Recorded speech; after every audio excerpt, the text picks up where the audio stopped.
what, a Metro piece? Yeah. Metro 2033.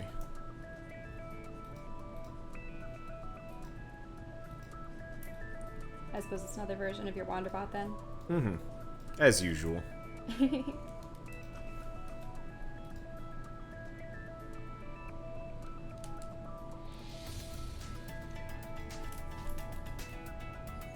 see.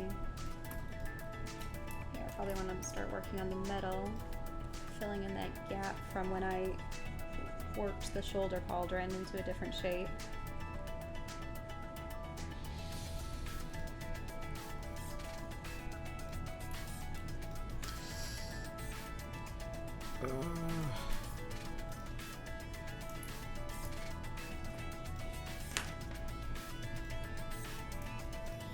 Is that everything? Okay, there we go.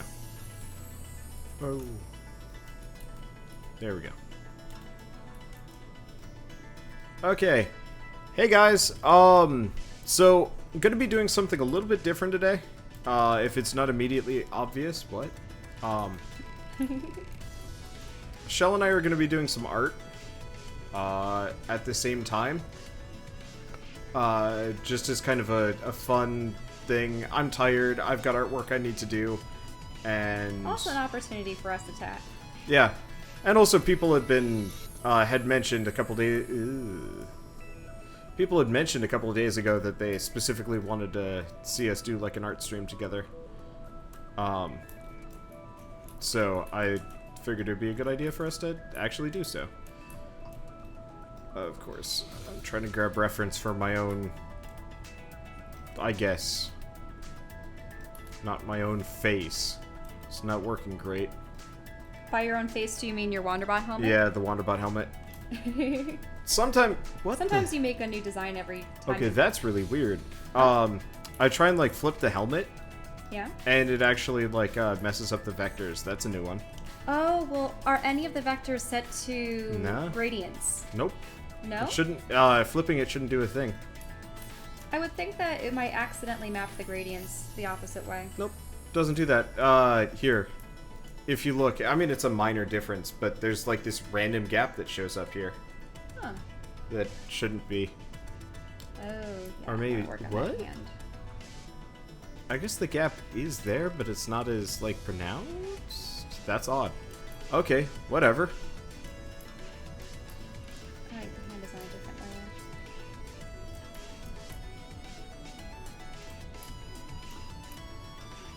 Huh. You've already been hosted by somebody. Oh, wow. Thank you. I don't know if it'll actually... Oh, wait, no. They're hosting both of us. Never mind. I've noticed some people will do that as a, like a way to get promotions or, shoutouts and stuff like that. That they'll host you and hope you'll, like, say their name or something like that. Well, remember, I'm just a beginner here. You've been doing this for years. Yeah. Let's see. Did I draw this? Oh, yeah. Absolutely. Every bit of artwork that you ever see on my channel that isn't like a official like piece of artwork from a game or whatever, I did. Or I did with Chelle's help, sort of. Sometimes I do the under illustrations.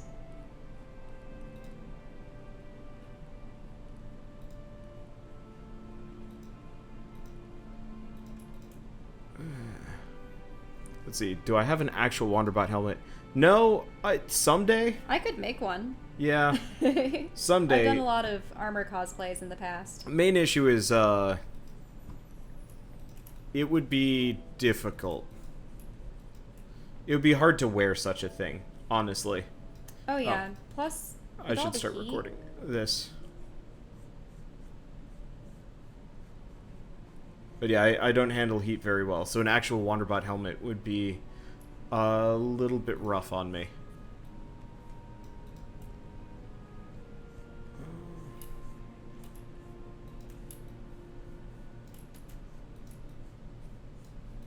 But yes, I have considered it. If I ever make a cosplay, it'll probably be like a Destiny suit. But would it be a Destiny suit version of Wanderbot or something? I mean, honestly, it would actually look pretty similar to what I'm making right now. Oh, just a mixture of clothing and armor. Yeah. Yeah, something that I could reasonably make.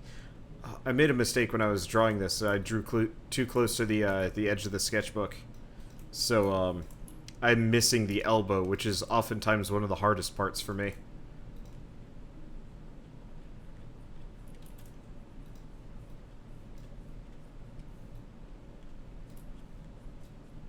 Oh, I will deal. Let's see. Now, what did you envision for Drez's spear?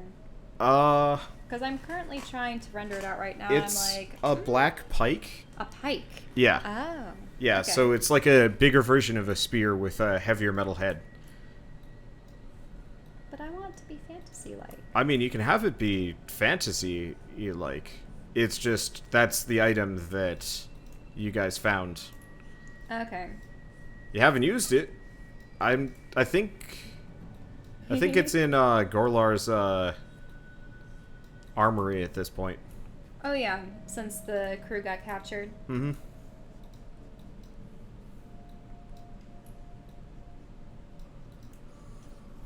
Let's see. So when is D&D? Generally D&D is supposed to be D&D is generally supposed to be on Saturdays, but it's been impossible. It's been impossible to schedule that because either Keith or Bird are busy on those days, which sucks. But like, what can you do?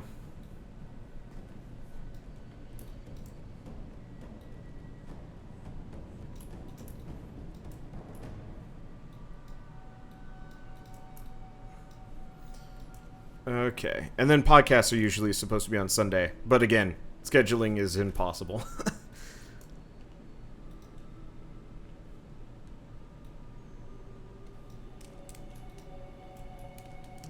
That's too big. Oops. You go back to some anatomy studies at some point. It's been a long time since I've done any kind of like, this is what a real person looks like.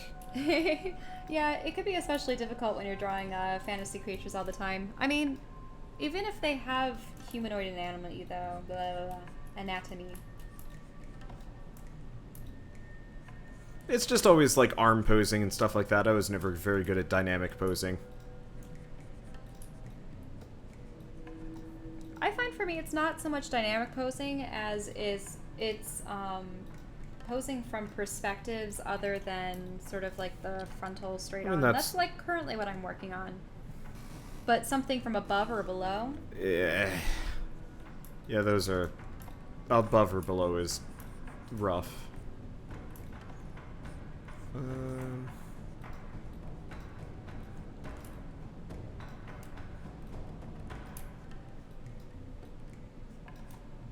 I wonder if it's easier for people to watch art streams when it's the beginning of the piece. You know how we were discussing before about how it's so easy to start off with a sketch and do the initial colors and undercolors and rendering? Because you make a lot of progress in those first few steps.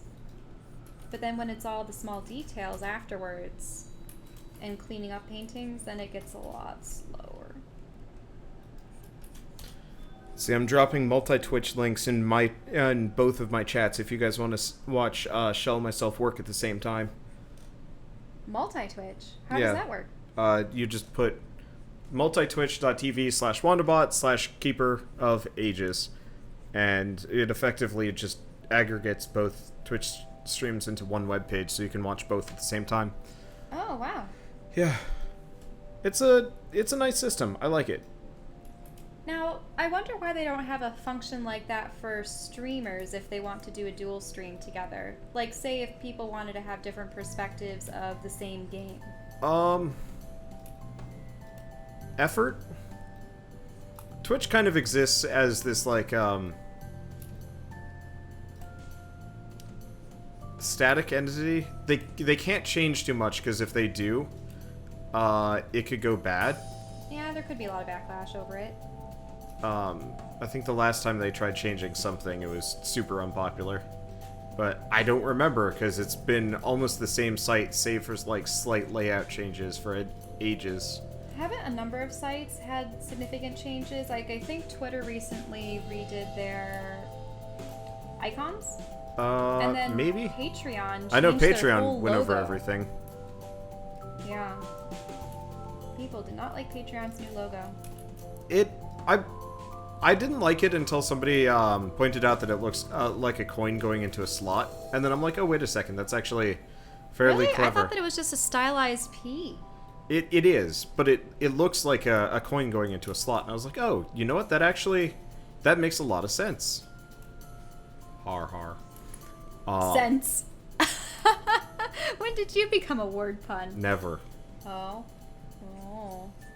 It's always accidental. I mean, I make the occasional pun. Oh, you see, I intentionally do word puns because they're one of the few types of puns that I can actually comprehend.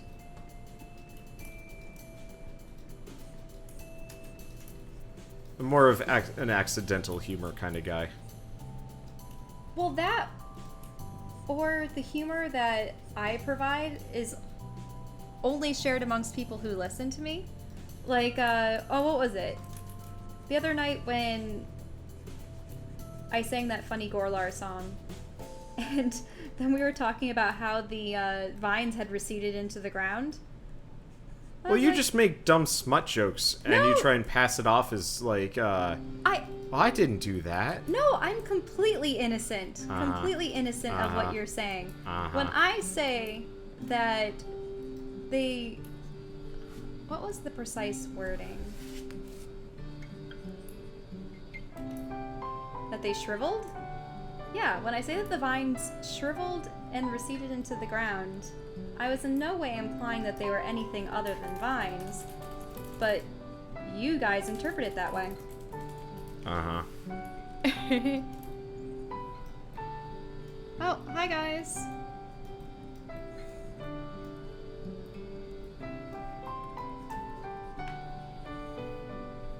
I think you at least have one person watching that isn't from my audience. Well, it looks like there's Chakra and Epic and Trans Julia. Yeah, I think it's Julia that's new. Alright.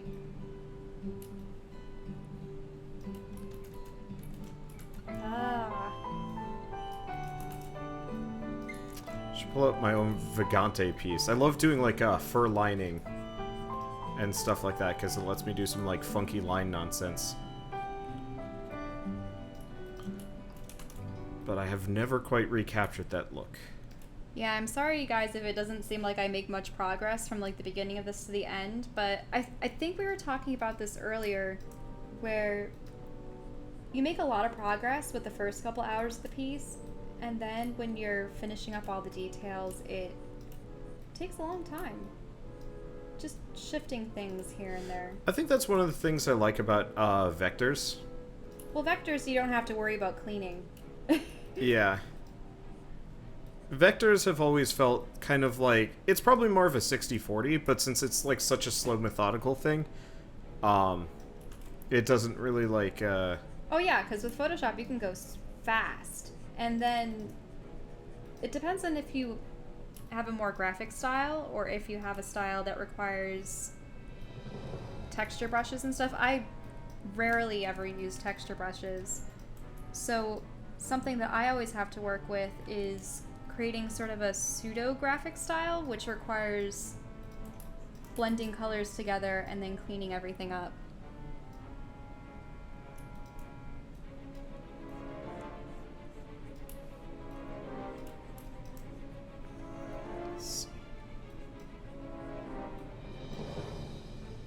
So, for instance, it could take a long time getting like all of the nicks and scratches and stuff. Actually, I'll focus on this pauldron a little bit.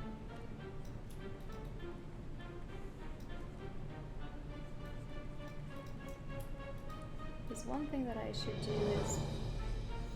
Oh no. Something wrong? One thing I don't like about Illustrator is... So it's a vector program, but it has Yeah? Snap to pixel as a default option. Snap to pixel. Yeah, so imagine if there's like a tiny invisible grid that every once in a while Illustrator's like, oh, by the way, we're snapping to this. And I'm like, wait, what? No, don't do that. Oh, yeah. I found that helpful in Photoshop, if only for, like, lining up graphic design elements. But when you're attempting to create something that doesn't fit into a precise grid, then it gets annoying. Yeah. So, like, I do grid-related stuff all the time when I'm doing D&D.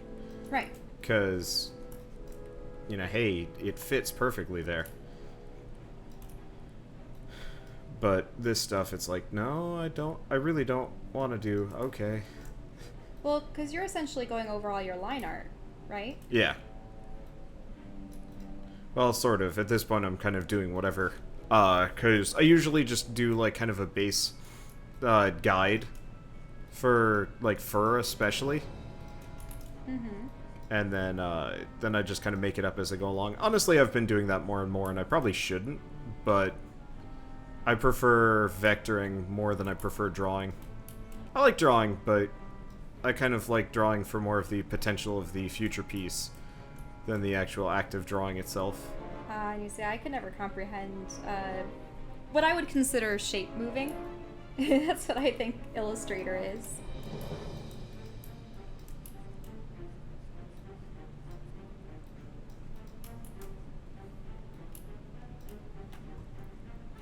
Okay. So what am I making? I'm making a thumbnail for Metro 2033. Because I started a series on that yesterday as part of the Patreon sponsored series. And so I need a nice custom thumbnail for it, because I think I'm going to do a nice custom thumbnail for every one of them. Make them look nice and spiffy and so on and so forth. Ideally, I'd like to actually have custom thumbnails for almost all of my series, but that's not always the most feasible of things, which kind of sucks. They tend to be a little bit on the time-consuming, and the other problem is it's a bit of a risk picking a game, doing a custom thumbnail on it, and then finding out that the game's garbage. I've had that happen more often than I'd care to admit, and I don't really enjoy, like, wasting my time because I have so little of it. Because oftentimes I can do maybe like 2 pet projects per week tops. And if it turns out that one of them was a wash, then I'm kind of pissed off. I mean, admittedly, that's writing for me at this point, but I think I kind of enjoy the act of writing more than the act of having, like, a completed product. Well, I guess I enjoy the act of artwork. It just sucks that, you know, hey, you made a custom thumbnail. Too bad the game sucks. Well, and then there are also the instances where you don't even realize you're going to be playing this particular game until it comes out, and then you're like, oh, I have to release the video first, and then you don't have the time to create a thumbnail for it. I'm kind of cheesed off this week specifically. I should have been paying more attention, but Crimson Court came out for Darkest Dungeon, which I'd actually like to cover, but I just have too much on my plate, so it's just like, well, alright, I'll just come back to that at a later date. Not that it really matters too much. Let's see. Thought you enjoyed Warframe. I like Warframe because I can just shut down and I don't have to, like, have a deadline on anything. The artwork, generally when I start a piece, I intend to finish it. And it's, I'm just thinking of all the pieces I currently have half finished, because it's like I said before, it's so easy to get consumed into a piece in that initial phase, and then you reach the sort of middle phase where you have all your colors down and everything is laid out, but then you have to proceed with the long and arduous struggle with cleaning up and whatnot. Cleaning. I guess, since, again, vectors. Yeah, we're working completely different mediums right now. Yeah. I wonder if we can convince Bird to join us for art stream tonight. Probably Well, are not. you doing this the entire night? No, but I'm doing this until I'm done, and then maybe I'll do like I don't know. I'm just like, maybe I just do an art stream tonight, and then once I'm like done with everything, then I'll go play Persona. You're still on Persona. Yeah, I'm gonna be on. So I just finished the second dungeon, the second palace, I guess, out of 8, and apparently the last 2 were really long, and I'm on episode 4. I pretty much episode 45 was when I beat it, give or take. So it might be like 200 episodes long. Thanks. And have you been enjoying it compared to other games? It's nice to play a deep JRPG with a story where I don't hate any of the characters. What's a good example? Like, I Am Setsuna had kind of interesting characters that were completely squandered on the story. And, like, bad storytelling and stuff like that. Well, really, we've just been disappointed by numerous games endings lately. Yeah, freaking Xenoblade Chronicles X kind of started the trend where I'm like, ooh, a fun JRPG. And I played it, like, extensively and then found out at the very end, by the way, cliffhanger ending, also, like, the villain who really got no screen time just dies, and you're like, oh, okay. Okay. I don't know, I was cheesed off about that. They could have done so much more with that game. And they had this, like, wonderful, vibrant world. And then, poof. Yep. Just focusing a little bit. Fabric. Technically, there should be a highlight on this side.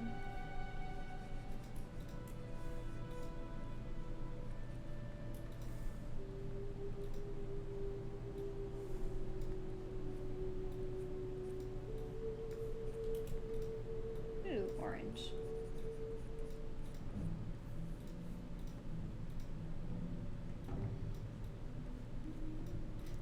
It's also fun to play a JRPG specifically about, like, getting even in kind of an unfair world.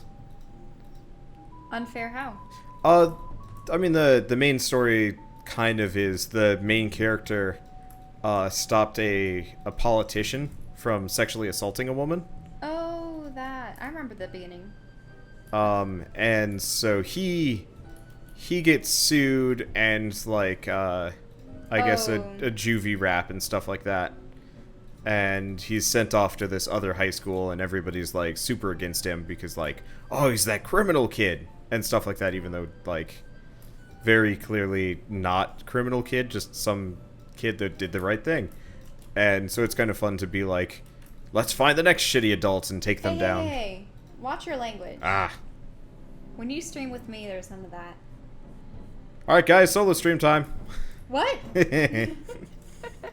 But you're still in my audio. I mean, I could just boot you off to close TeamSpeak, solve the problem. Hey, we're supposed to do this together. Then watch your language. And what could I say that's offensive?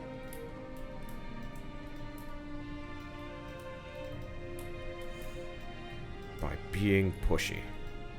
What? Okay. Yeah, this will work. Honestly, I might actually repurpose this as a Destiny thumbnail when it comes around. Switch the guns out. This. Well, then again, I should probably draw my own thing. Yep, I mean, we met in illustration school. So, are we self-taught or did we have classes for drawing? We both went to art college. However, I have to stress this. I spent, I would say, from first grade onwards, pencil drawing. So pencils and inks, and so I really wanted to aspire to be a concept artist and signed up for the local college that had a really nice illustration program, at least for the area. it seemed as though they were more accepting of sci-fi fantasy art, which is what I primarily wanted to get into. And I would have to say that what I took out of school really was just, well, I mean, meeting you and friends that introduced me to digital painting. Because I probably would have been a stickler for doing pencil drawings. She did her first digital paintings with a mouse, and it took me quite a while to convince her, like, by the way, you should get a tablet, because, like... I was stubborn. Yeah. I was stubborn. She's like, this is fine, and I'm like, no, it's not. Yeah, so really it was just encouragement of peers and learning new techniques. But I would have to say that most of the learning that I've done since college has really contributed to what my style is today. Part of it is Mainly also practice. our teachers were kind of boring. They're like, you're going to do paper cut illustrations, and I'm like, why? Who cares? I really think that the program would have benefited from having a different structure. For the first year, they had sort of like a basics course. There was anatomy, there was drawing, there was 2D media, there was 3D media. 3D media being, what, plaster and a couple other materials? Yeah. Wood. I think we worked with wood and stuff. And so while it was nice, we actually didn't touch many of the mediums that we were supposed to work with as illustrators until our second year. And then it was in our second year that they were pushing us into specific types of illustration. Oh, here's the book illustration class. Here's the comic books or caricature and stuff. But for every project, it seemed as though they would assign us with a specific medium. So one project we would do scratch boards. Another project we'd use acrylics. Another project would just be black and white pen and ink. And you had to specifically take digital courses in order to do digital. And even then, like there was instruction on what tools to use and whatnot, but very little time to really explore, I would say. Yeah, generally we were given maybe a week tops per material, and then once you've like determined, hey, I really like this material, they're like, okay, you can only use that on your personal work. And it's like, that, what? But... Yeah, and because we were switching materials so often, we never really got mastery in any of them. So I actually remember working very hard on my senior portfolio, working in digital so that I would have something cohesive. Because a lot of our peers had portfolios that were just a conglomeration of their numerous projects, the numerous projects being in several mediums. And I mean, I really think just myself and our friend were the only two that really had portfolios filled with like personal work that I can think of. I'd still say that much of mine was. I guess. I just remember you had quite a lot of pieces that had, Well, I think by the time senior year rolled around, we were able to make some of our personal pieces into projects, or our projects into pieces that had a personal spin on them. It just depended on the teacher. Yeah. I guess it also dropped off for me a little bit because I got an actual job and stuff like that.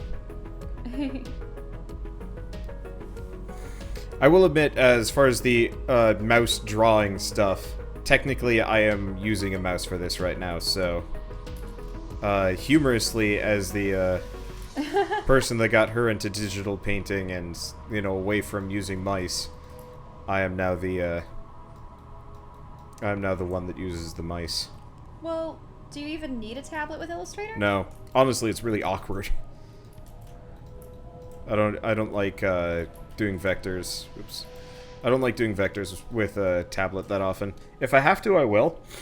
But most of the time, it's just like, I'm just gonna keep doing mouse. Because it's generally mouse is a little bit more comfortable than gripping a pen. Combo that with my like wrist injury, and it's just like, okay, I'll just stick with this. Let's see.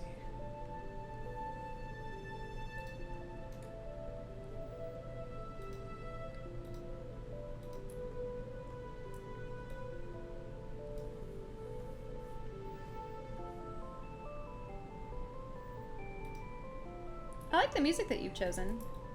Oh, you're listening to my music? Yeah. I know that it's a little bit peculiar because I can hear my voice ringing in my own head and whatnot, but I don't mind it. Okay. Yeah, I'm actually listening to Ben Prunty, the Ben Prunty radio station on Google Play. He's the guy that did the soundtrack for FTL. And that doesn't have any, like, bad repercussions copyright-wise and stuff? For starters, Twitch is not nearly as stringent about copyright and whatever as Twitch. So ultimately, the worst that can happen is anybody coming back to this stream, you know, tomorrow will have to deal with maybe a couple of points where everything is muted. Ish. Would that include our talking, like speaking audio? It's unfortunate, but also it's like whatever. Most people kind of jump around on those anyway.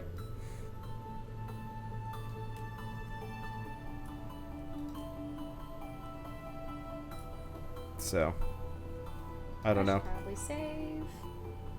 Yeah, just in case. I haven't had my computer quit on me, but Oh, pooped out on you yesterday. that's true. You were playing WoW, though. A cutscene rolled around, and then it was like, oh. Nope, nope. It's like, okay. That's a little too bright.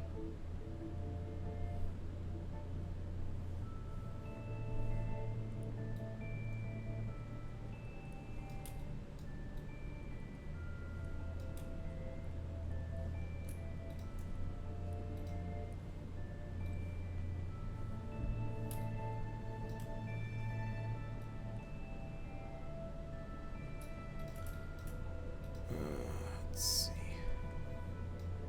It's weird to be streaming and not constantly talking, but sometimes this requires focus.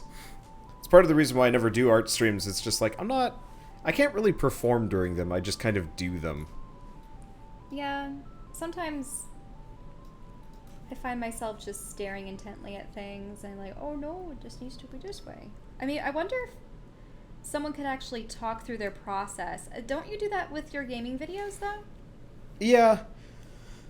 Part of it is for artwork, though. Like, I guess especially if I'm just doing vectors, it's like, okay, and I'm going to put a line here and a vector here and a line here and a vector here, and after a while, that just feels like madness. Put in a line and then take another line and then... Yeah. I feel like I would kind of lose a little bit if I was trying to do that more consistently. It's kind of why I treat it more like Q&A time. It's like, oh, somebody has a question. I have an answer. Mm-hmm. Yeah, Q&A is fine. Sorta. I always get kind of buggered when I'm doing collaborations with other YouTubers and they just treat the whole thing like a Q&A time, and I'm like, but I... What do you mean by things with other YouTubers? Well, like, if I'm ever, like, interacting with a new YouTuber and we're streaming together or something like that, and this honestly hasn't happened in ages because I don't... Well, they want to learn more about you. Well, no. They'll, like, start Q&Aing with their audience about, like, inane stuff. It's why Keith has banned Wanderbot's specific questions on the podcast because it's kind of rude to everybody else. Well, at least when it comes to art, we have a lot of shared history, so... Yeah.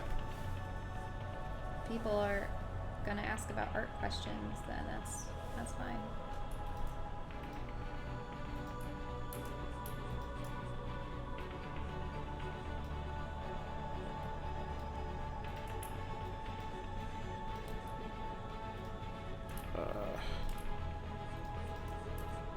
So did you probably didn't see any of Metro last night for me. Oh, I did. I saw the train segment Uh, where you were on that like little cart and you had. oh, I had to chain gun them. Yeah, that was rough. Was that an actual like scene or event? I remember that your character was knocked out temporarily and the other guys were on the ground, and then you're able to move again, but something was off, and there were these really weird creatures. Oh, sorry, I was thinking of the other cart scene. Thing is, there's like 4 different cart scenes in Do you spend half the game down in the carts before you go to the circus or something? You spend a surprisingly large amount of time on like a hand cart or a motorized cart, running away from things or kind of rail shooter segments. They're charming, but they're also kind of frustrating because the gameplay has changed, and since I'm on the absolute maximum difficulty, it's just like, oh wait, shit, this is really hard. And I'm not quite used to that.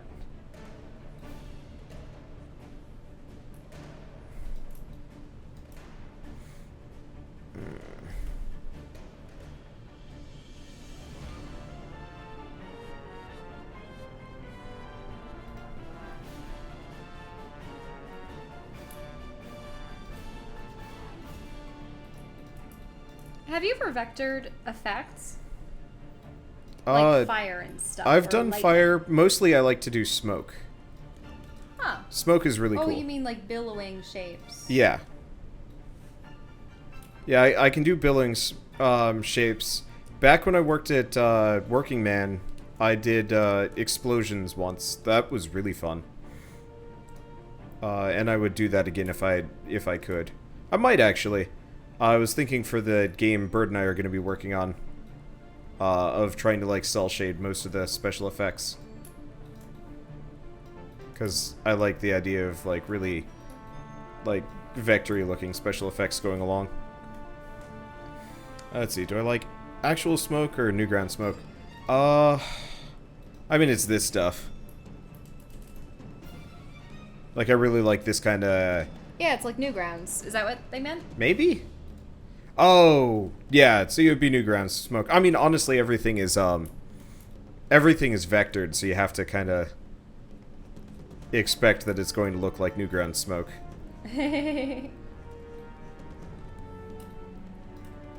Because I don't exactly have the skill to make, like, real-looking smoke effects with Illustrator.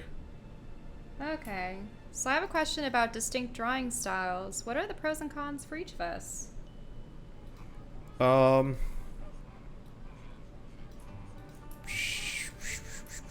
mean, I would have to say a pro with mine is maybe detail and expressiveness.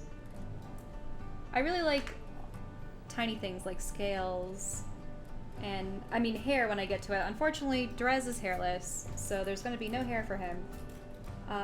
Eventually I get into the smaller details like all the nicks and the scratches, and, oh, that background's going to be a lot.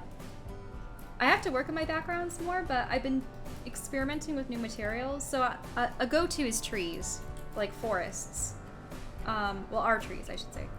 But I haven't really tried like rocks or architecture and other things. So this is going to be like the interior of a cavern. So that's going to be nice. But I would have to say that I prefer doing animals and characters. And I like designing their clothing too. But I still need more experience with props and vehicles and backgrounds. I don't even know if I've ever attempted vehicles before, at least for like any kind of part of a painting. I like drawing robots. You should. Vehicles are actually really fun. Mechanical characters as opposed to mechanical vehicles. Unless they're Transformers. At that point, they'd be vehicle and character, just in different forms. More than meets the eye. I've been doing more vectors. Well, not vectors, more vehicles specifically, because I got to do spaceships, which is actually, they're fun. You just gotta kind of retool your brain to think about them differently, I guess. Also, you have a really nice, like, cartoony style for, like, for instance, all of our little tokens in D&D. Yeah. They're so cute. I should probably record that live more often.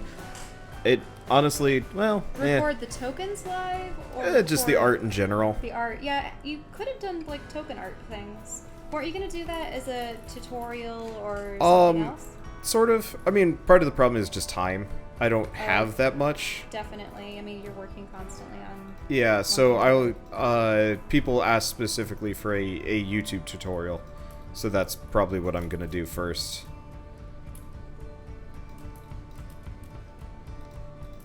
I think there was something some people wanted. Some people had asked for D&D as well, but that'll be later. Is that how to play D&D? Yeah. Okay. Yeah, that's part of the reason why I'm kind of like hesitant, because like the D&D art thing I could just record. I probably wouldn't talk about it too much. I did actually record a how to make a map in D&D. Yeah. Already. But that was kind of a like quick thing because I needed to do it.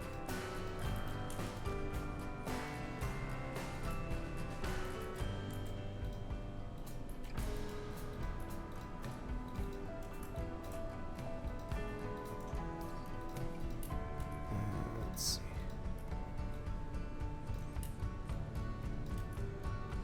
I'm kind of utilitarian when it comes to making videos that aren't Let's Plays, because they generally take more time and effort. So I'm just like... What prompted you to actually go through with the D&D one?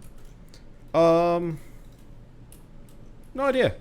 I guess just because it was convenient. If it had been more of kind of a pain, I probably wouldn't have. I probably would have just made it on my own. But I was just like, oh, I guess I can kind of talk about it. It is really nice that we're able to use Roll20. Yeah. There is another program called Fantasy Grounds that I've got my eyes on, but I don't know if I'm gonna... Fantasy Grounds? What does that look like? I mean, it's like Roll20, but it's not a web client, it's an actual program. Huh. Problem is it costs like a lot of money, so it's just like... By a lot of money, what's a lot of money? Like, $40 plus expansion content constantly. Now, by expansion content, do you mean more models, more assets? Books. So, like, they sell you, they can sell you the D&D books. They can sell you different, oh, but we have the RPG D&D modules. books. Yeah, but if you want them, like, in there and maybe even supported, like, functionality-wise, you gotta pay up, which is part of the reason why I'm, like, hesitant. I might almost just see if I can send them an email being like, hey, I do like a D&D thing. Could I get a copy of your program to promote it? Because, like, if it's decent, I totally would. It's just the price tag is so prohibitive. It's like, well... And they're like, no way, small fry. Well, yeah, if they say no, then I just say, well, screw it, back to Roll20. At least I know they don't even know I exist. But also don't charge me any money, so... Plus...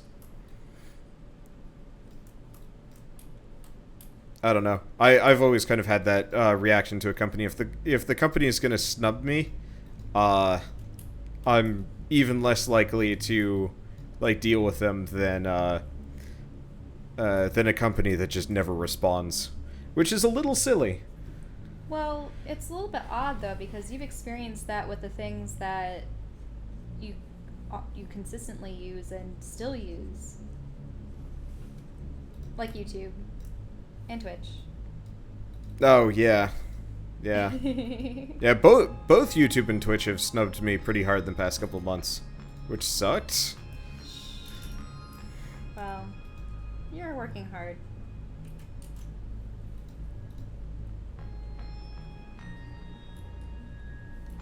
I always feel like I have a lot of catching up to do. You were probably interacting with people on the internet long before I was.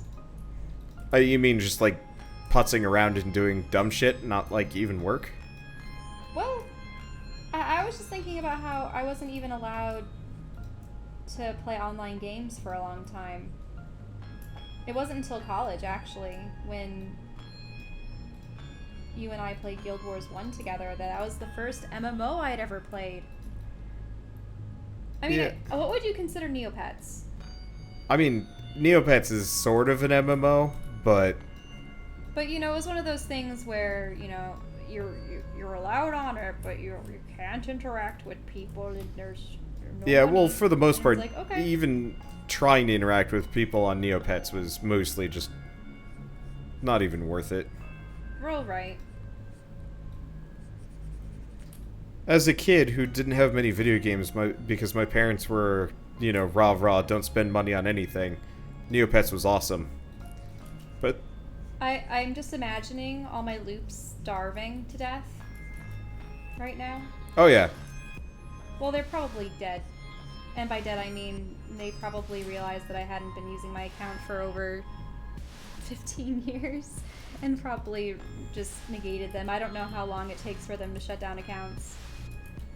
Yeah, that's an interesting question. I don't know. Unfortunately, that place, I'd say, used to be awesome, but like the last time we went back there was just so full of product placement that I was just like, no. That was years when you ago. have a game that's free to play, they have to make some kind of gated content so that people are inclined to pay money. Yeah. I guess I was also a little bit buggered by the fact that it was so gambling heavy. I have to completely change this. But also that is very much like a kid's game. I don't know, I guess maybe the reason why it buggered me so much about gambling was just like, this is very decidedly a kid's game. And you're teaching kids that blackjack is fun and Wait, makes they you had money. you playing blackjack? Yeah. What? Yeah. Did I you only never... remember the cute animal games Oh. where you had them eating things or racing. I don't Yeah, know. they had quite a lot of just like basic like pachinko, gambling, like not even worth your time or money games. Blackjack is fun though. Nah man, cheat. Cheat's where it's at. Cheat was good. Cheat? Did you ever play BS? I've only played once. Okay. And I think I won one game of it, but you know me, I'm terrible at lying. Therefore, True. I'd probably You lose are. any game I play. So cheat was like BS, except for honestly it was like kind of more dynamic. You could go like up and down on the list and like multiple other things. It was still kind of the same core concept of like you're trying to Uno it, you know, empty your hand and stuff like that. Uno, okay. But also with lying and stuff, which was cool. My dad, freaking... his poker face is insane. I don't like playing card games with him. I mean, let me try to think of the games that we played with him and what his expressions were. Like, by poker face, do you mean It's either his smiling- constant jovial face? Because that's the one I'm imagining right now. Either his face is jovial or completely, like, dead and passive, and it's just like, I have no idea if you're lying or not. And that really bugs me. Whereas me, I start smiling when I'm trying to lie. Yeah, your tells are hilariously obvious. Luckily, we don't have to worry about that ever, but... You are not starring in Casino Royale, too. I hated that movie, honestly. I thought it was probably one of the dumbest Bond movies I've ever seen. Which a lot of people, like, really, really liked it. And I was just like, really? I haven't seen Casino Royale. It was boring? Mm. I'd say it was boring, but I don't know. People would probably disagree with me on that one.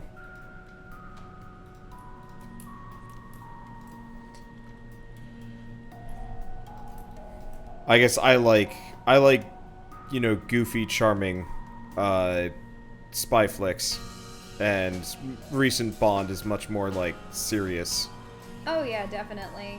I think the first ones I ever saw were probably the Pierce Brosnan and Sean Connery versions. I never saw the Sean Connery versions until I was For sure. too old. But then when I saw him, I was like, this guy's a scumbag. Like, they really played up, Bond being a big playboy. Yeah, like a playboy, but like he actively like he like stole a woman's clothing and more or less like coerced her into sleeping with him, and I was just like, What whoa. movie was this? I want to say, was it Octopussy? I think it was Octopussy. What? Wasn't that a Octopussy? They can't. What? I've never heard of it. Yeah, Octopussy. Oh no. Octopussy is Roger Moore. Sorry. Okay, that's not Sean Connery then. Well, Octopussy is still a James Bond movie. But it's not Sean Connery. No, that was Roger Moore. Let me think.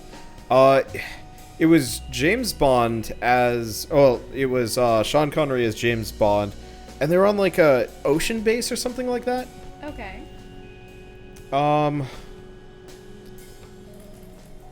Was it... Unfortunately, I only remember the Bond movies Was it Goldfinger? based off of their I theme think it might have been songs. Goldfinger.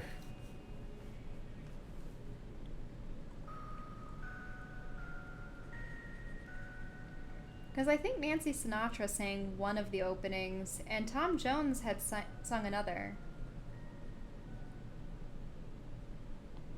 I think he sang Thunderball. It might have been Gold... Honestly, I don't remember enough of the movie to really have, like, a particularly good memory of it. Yeah, Octopussy is such a weird title for a Bond movie. Well, was a major component of it about how the villain had a pet octopus or something weird to like feed Bond to? Because I would expect villains to have a monster pit, or I mean, there's the classic alligators and sharks. But then they always have another pit with something else in it. Probably an octopus. But it would have to be a substantial octopus. Yeah, I don't know.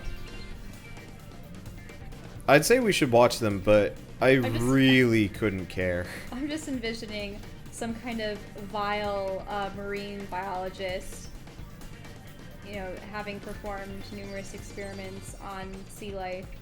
He's like, I've crafted the ultimate octopus, capable of crushing a human head betwixt its beak. It's got 8 pussies. What? I'm so lonely. Huh? Wait, what's the unlonely?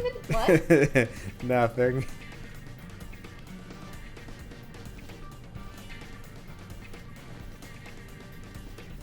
And then it finds its way out of the tank and starts eating minions. Because octopuses are escape artists. They're insanely good at it. And they'll go, what have I done? I crafted the perfect I will monster. admit, there was a night a couple weeks ago where I was looking up specifically octopus escape gifts. It's horrifying. Well, when you don't have a single bone in your body, well, they still have their beak, right? So, yeah, the beak is the only hard part of their body, and even then, the beak is tiny. yeah, so they're pretty much limited to only the size of their beak, pretty much. Yeah. I know rats can kind of do the same thing, but, like, not to the same ridiculous degree. Mm-hmm. I would think that mice and rats and stuff would be limited by their skulls, because I believe their shoulders and rib cages actually are quite flexible. Yeah, they are. I made... did I tell you about my, like, Your rat race yeah, thing. my rat maze that had, like, chicken wire covering the top. And I had, like, a little holding spot for it while we were waiting. Like, while we were getting it set up. And it flipped out and proceeded to jam its entire body through the chicken wire as I looked on in horror because it looked incredibly painful because its eyes were bugging out and stuff like that. Wait, what? Yeah. What? Yeah. They're escape artists to a fault. And this was the rat that died of cancer. Yeah. Okay.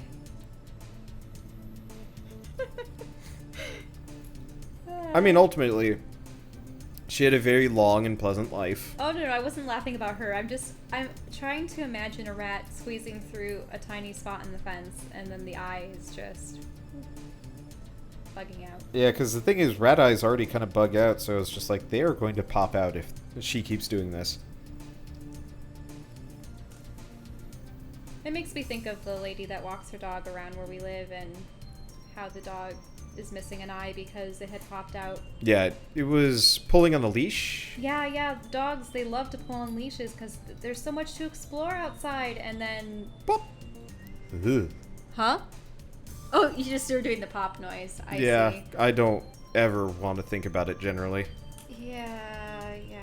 Poor doggy. I mean, pugs are already halfway there, and they don't even have to be pulling on a leash. No, they achieve just have that. to exist.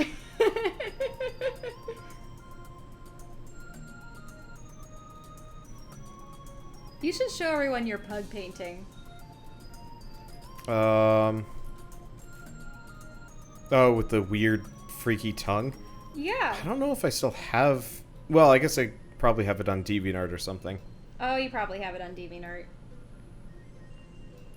Your creepy pug painting. Now, why were you inclined to paint that? Were you just supposed to draw something that you found No, disgusting? that was a personal piece after we graduated. I just wanted to draw something horrifying. And a pug was your answer. Yeah. Mm-hmm. Because at that point, I was already midway into realizing that my job sucked. And I was being drained of all, like, creative juices.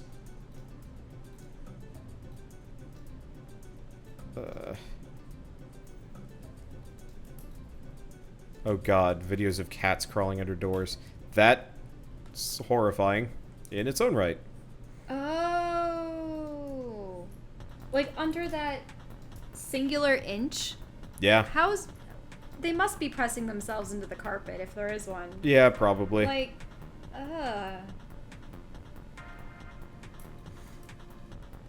Cats crawling under doors. I don't want to think about it.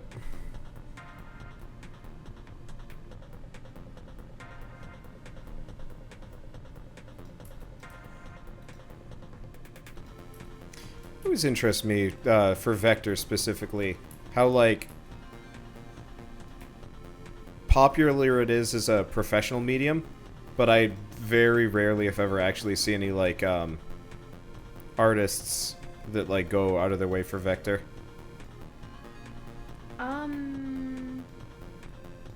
I mean, it's really beneficial for products like t-shirts and stuff. So Yeah. I do see a lot of vector artists that end up doing t-shirt design and very graphic things.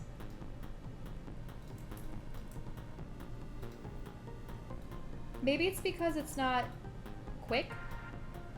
So it's not I necessarily the mean, medium I of generally get pieces concept done artist. about as fast as you do. Oh. Well, I'm talking about like concept art versus finished paintings. That's a fair point. Yeah. Because concept art, you can have something that's very expressive and sketchy, and just to get the idea down. A finished illustration, though, that could take hours on end.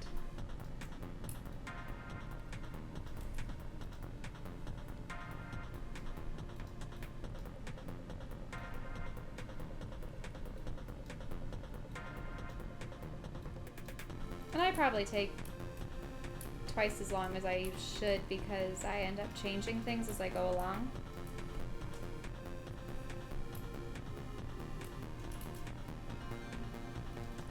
Also, I don't know what it was, but I remember that you had encouraged me to work on the whole painting Oh, yeah. as opposed to parts. So, while in the past I would have completed a part to a satisfactory level and moved on, now I find myself jumping around, and overall it keeps things consistent so that you have a better idea about what it's supposed to look like in the end and whether or not you're at a level where it's close to completion. Obviously, I need to add another finger to that hand. You see, in your illustration you made him have a full 5 fingers. In my original illustration, Drez only had Aren't 3. you the one that always gives me shit for, You are. You're the one that gives me a hard time specifically for, like, the wrong amount of fingers. Like when I'm drawing a character, and you're like, no, don't do the like four-fingered thing. Oh, well, that's for humans. I guess. Drez is a lizard folk. Lizard people? No, I don't know if they'd have a full. Don't lizards have 5 toes? I'd have to look that up. Because I know, like, cats and dogs have 5, if I remember right.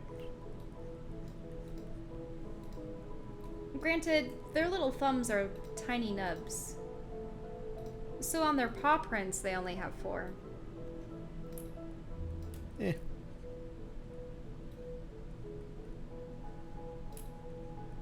I think I remember seeing a thing with 5 as part of the paw print, and I'm going, that doesn't look right.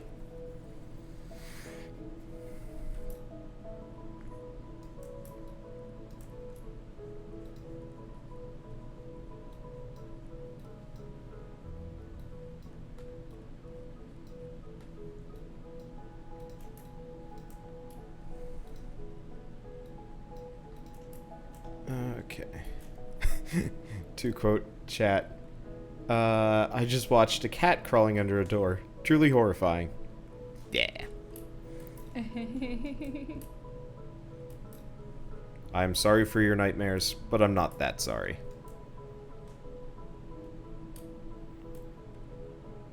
But yeah, I know cartoons have 4 fingers because they're easier to draw and animate. It's hard as hell trying to like fit 5 fingers onto a hand. Like, usually it just looks kind of weird, especially with, like, screen economy and whatnot. Yeah, I find myself naturally drawing 4. Well, not 4. Well, yeah, 4. For some reason, I think 4 fingers, and then the thumb is separate. Well, the thumb isn't even a finger. Right. But when people say fingers of the hand, we have 5.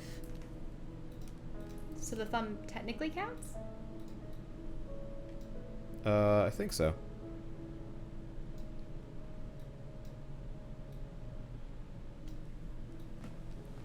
Oh, this is entirely irrelevant, but I wonder if the Transformers movie has reviews out yet.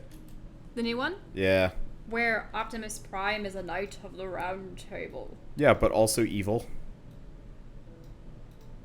I think he's supposed to be kind of the main goon. He's probably brainwashed. Well, yeah, that's the point. Brainwashed by, I suppose, the entities that may have even created the Cybertronians. I think that's the implication. And the Transformers cinematic your world, universe. well, my world to live, yours must die. Yeah, the Transformers cinematic universe has not exactly been confidence-inspiring lately. Beast Wars. If things were Beast Wars, it'd be much better. Though I don't know how Beast Wars would fly with live action. Actually, how could it? There are barely any humans. Animal rights.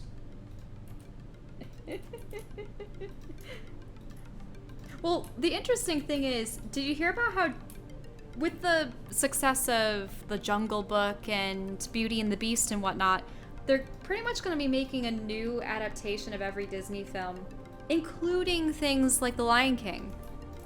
And they're going to call it live action Lion King.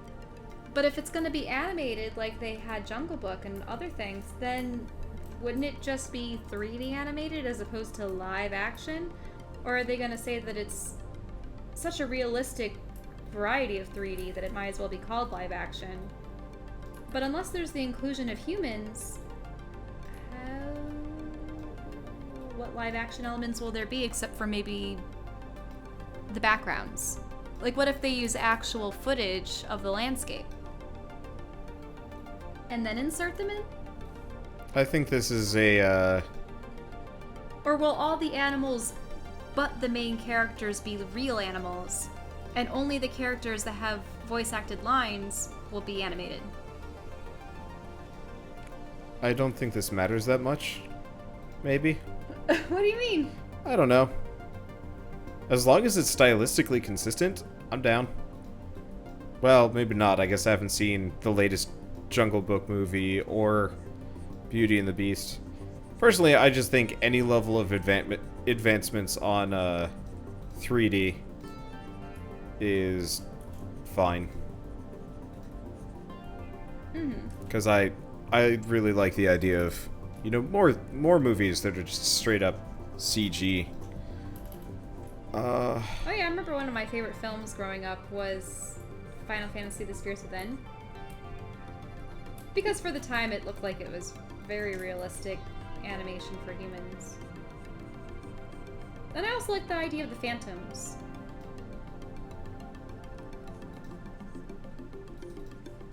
Because they weren't just goonish villains, they were, you know, the ghosts from another world.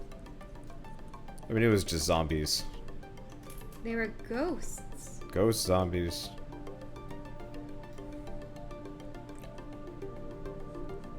They never explained why they particularly wanted to devour people's souls. More friendship. No. Like, there has to be some kind of function. Nah. Unless they just want to kill things because they couldn't live. Square Enix doesn't explain anything. Let's be honest here.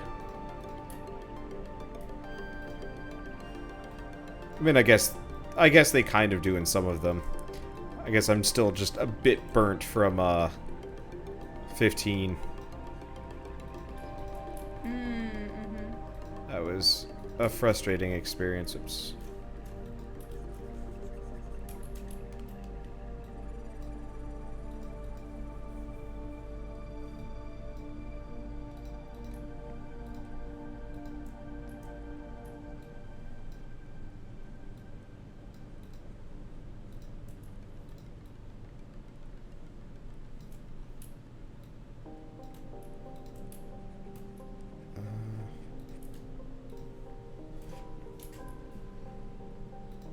Weren't you given a copy of Final Fantasy 12 or something? Yeah, but can't cover it for a couple weeks. Looking forward to that though. Final Fantasy 12 was well done. At least in my general opinion. It was weird cuz you know, playing a game from the perspective of not the protagonist is jarring. Wait, what game was this? 12? 12? Oh, well then who was supposed to be the protagonist? Bosch maybe, or the Sky Pirate guy? Balthier? Yeah. Not Vaughn. I thought Vaughn was supposed to be sort of like the kid from the slums who escapes and finds that he's important somehow. But he's not. I don't know. The only connection he has to the story is that his older brother died. Oh. Died how? Okay, spoilers for Final Fantasy 12, guys. Tune out if you don't want to hear them. For like, I'd say about 2 minutes, tops. Okay, that's fair warning. So Vaughn's brother gets murked by not Balthier, Bosch's twin brother. Evil twin brother. Oh, yeah, Bosch is the warrior guy with the scar. Yeah. Yeah, so Bosch's twin brother is working for the bad guys and murks Vaughn's older brother during an attack on like one of the quote unquote good kingdoms, like forward bases or cities or something like that, when they were there to sign the peace accord, and I think the king got killed in the process, which is why Bosch is, you know, persona non grata. Well, wouldn't the princess character have an issue with him? I believe she does. Ash, I think her name was. I don't remember. I never got far enough in Final Fantasy 12 to like get the full story of like how and why. But effectively, dude was framed, and you know, he's kind of there helping Ash protect the kingdom and stuff like that. But there's also Balthier, who I guess is important, question mark. I mean, he's a sky pirate. Yeah.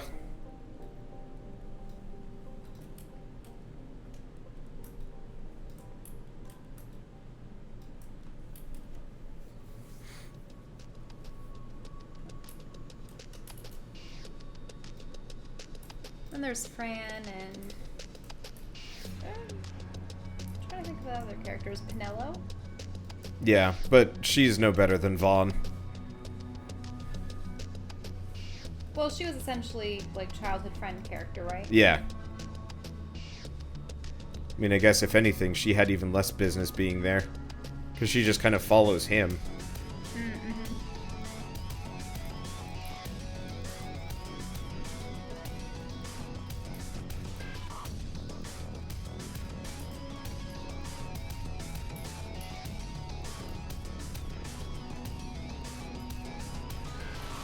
So much cleaning to do.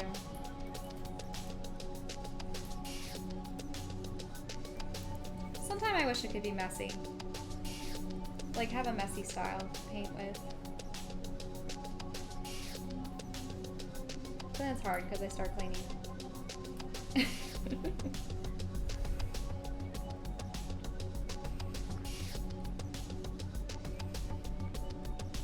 I mean, I suppose if I had more hatching, that could be a good effect.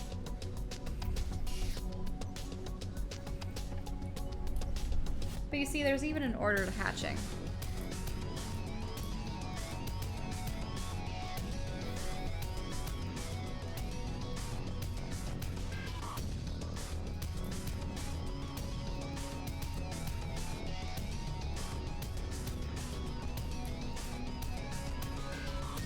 And what are you doing? You have your gas mask and... Yeah. Wow, what's up with the texture behind him? That's... Oh, that's the carpet. Yeah. No, that's the table. The table? Yeah. Well, this is my camera phone. It's not exactly what I call... I thought it looked like the carpet for a moment. It does kind of look like the carpet, but no. But yeah, it's not...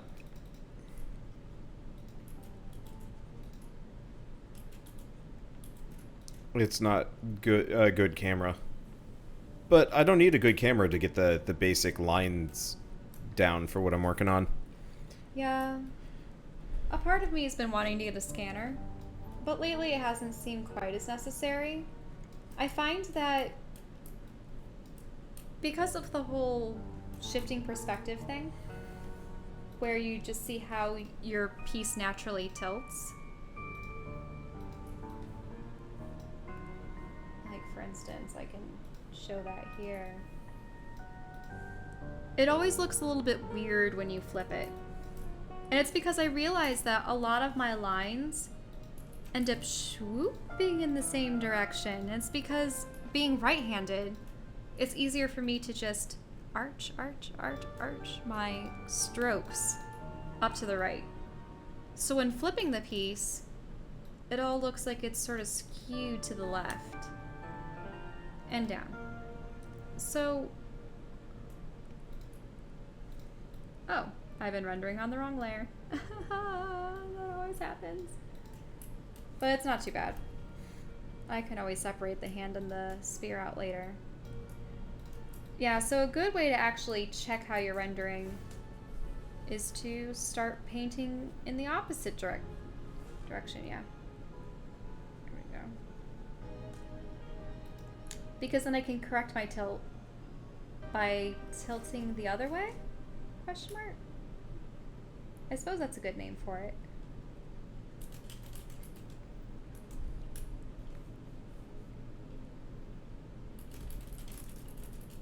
And then the interesting thing is, depending on what edits you make, it actually doesn't seem to negatively influence it when you switch it back around.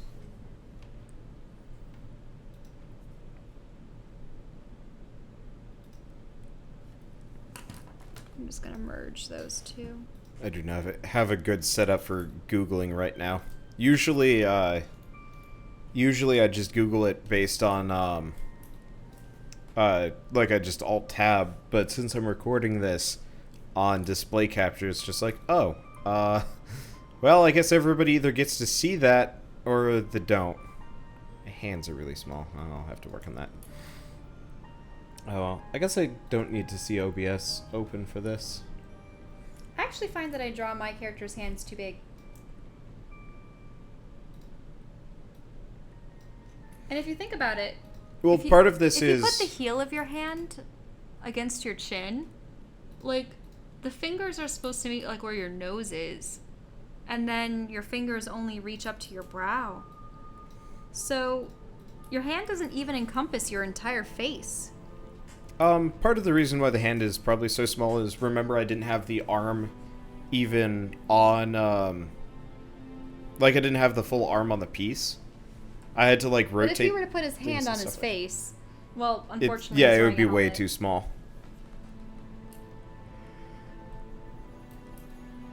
Whereas I think his hands are a little big. But then again, he also has a muzzle.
Listening to this music makes me ecstatic that I now have a MIDI controller.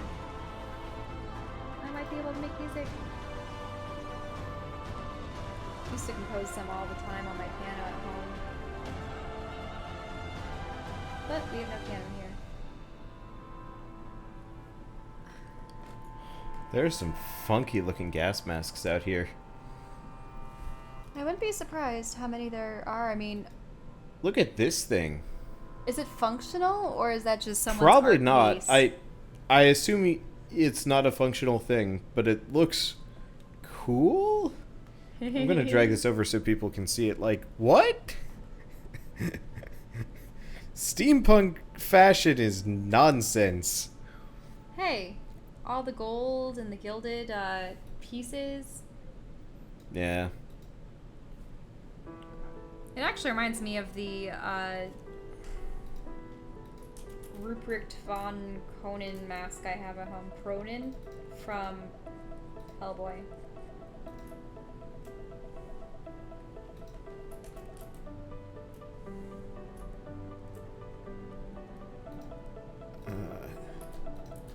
I like the Hellboy movies, though I think I like the second one more than the first. The second one was more inventive. I just like the fact that there was the inclusion of the elves and all the fantasy creatures in it. The first one was just, oh Nazis no, it's and Rasputin Satan. and the Nazis. Yeah. I've been fighting Nazis in Metro, which Do you know, I just think this is so hilarious. To think that that would be their horrible legacy. what? Being in Hellboy? No, like, just Oh, being the 2-bit villains? minion mook villains in every video game forever. Not in every video game, but No, that's a good point, that like the Nazis have just kind of become the generic, beatable bad guy. and I can understand it from the everything. perspective of, say, Wonder Woman. We just saw Wonder Woman. I mean, the birth of comic books, at least with the conventional comic book superheroes, originated from people's experiences in the world wars and whatnot. I believe the brothers that made Superman were Jewish. And, creating a superhero like Superman was a way for them to be like, oh, if only there was someone that had the nobility and the strength and the power to single-handedly end conflicts such as these.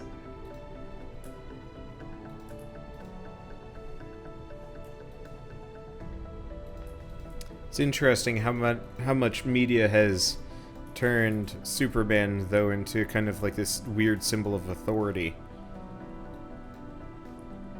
I mean, at least in some of the early Justice League stuff, he was the man that was front and center. Also, he didn't suffer from a lot of the personality flaws that, say, Batman did.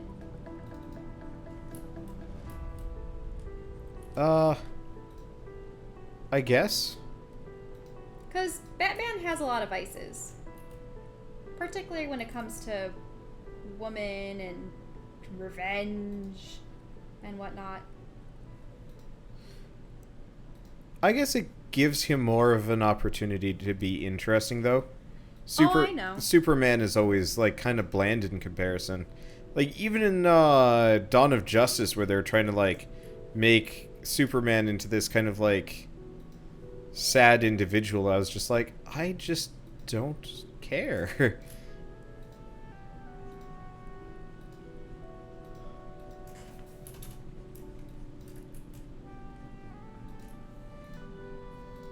Like, it's kind of the consistent problem with having the perfect character is you can't have him have any, like, flaws-ish or weaknesses. Oh, I know. And that's why they've been trying to introduce more with him. But they tend to fall in the lines of, oh no, the people closest to me are going to get harmed. And they've been trying to introduce the, you're an alien, you don't even belong on Earth, point of view.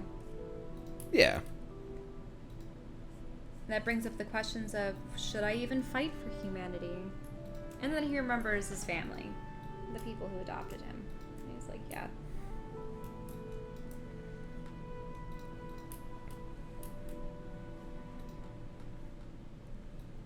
My first Halloween costume was Superman. It's because my father dressed me up as him. I had a little red cape. Still have it. It was made out of felt. The symbol on the back. I was probably 3 years old, so it was cold. I had a red hood, blue sweatshirt.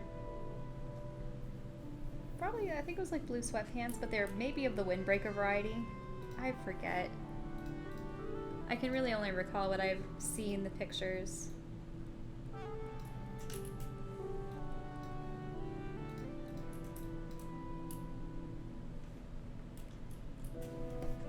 Is there going to be a Wanderbot action figure? That would be... that would be absurd. There might be a Wanderbot t-shirt that I'll make. Merch. You need to make merchandise. Yeah. Just so busy working on other things, but yeah, I should probably do it. Let's see, painter's mask is model for the gas mask. I think I found an okay one. The only problem is I'm not entirely sure if I want to change it to match the rest of the Wanderbot face, have like a strap, or... I have no idea. Funko Pop. No. I really don't like Funko Pop. Honestly, if I were to get like a merch line of like Wanderbot stuff, it would probably be through those like 3D printing like statuette places that print like full detail. Funko Pop, I do not like the proportions on them. Yeah, some of them are cute, but overall I'd rather have a statuette.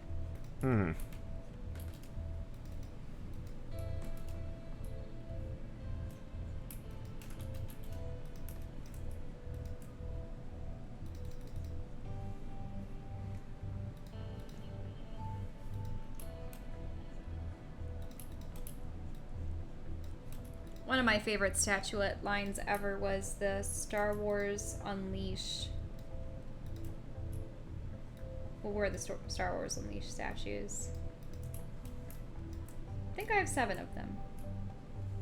Aura Singh, Boba Fett, General Grievous, Anakin from Episode 2,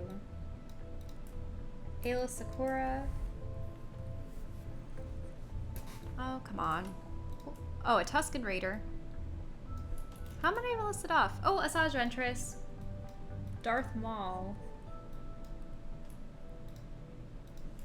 I think that's about it.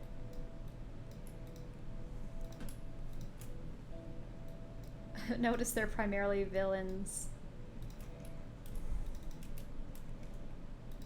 Happens.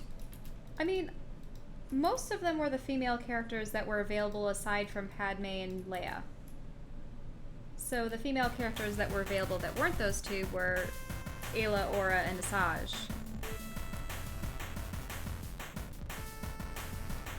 Two of them just happen to be villains.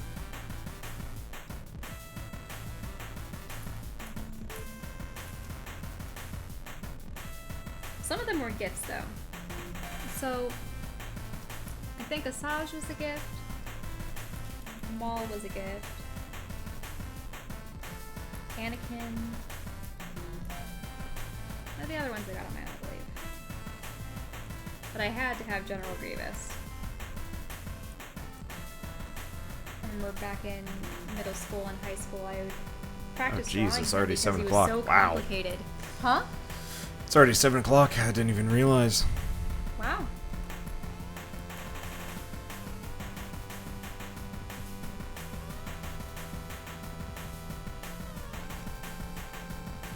I guess I'll get to gaming a little bit late today, but I think that's okay. I mean, we don't have to keep streaming if it's too Well, much. I want to finish this thumbnail tonight, and seeing as I'm already here, I might as well just keep doing it. Mm-hmm. Let's see. Whoa, it did that thing where it looks like it half flipped the image because it remembers that I was on that before. Yeah.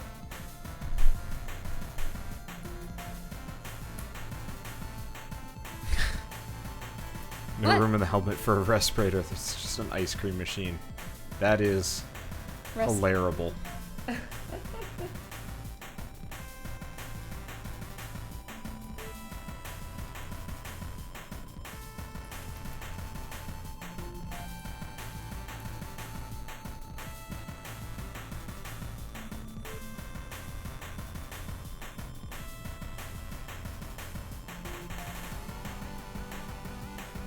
Yeah, so I've been surprised at just how many people are interested in D&D artwork online.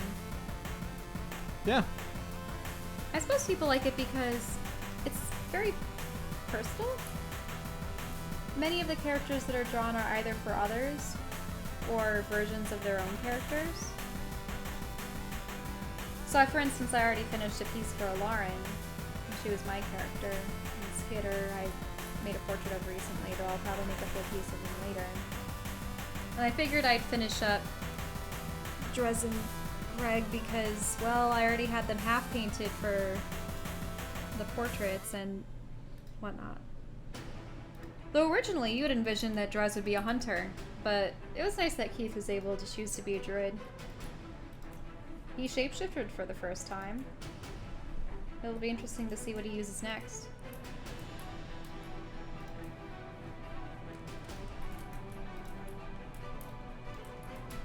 I might want to play a druid in a future campaign. Druids are fun.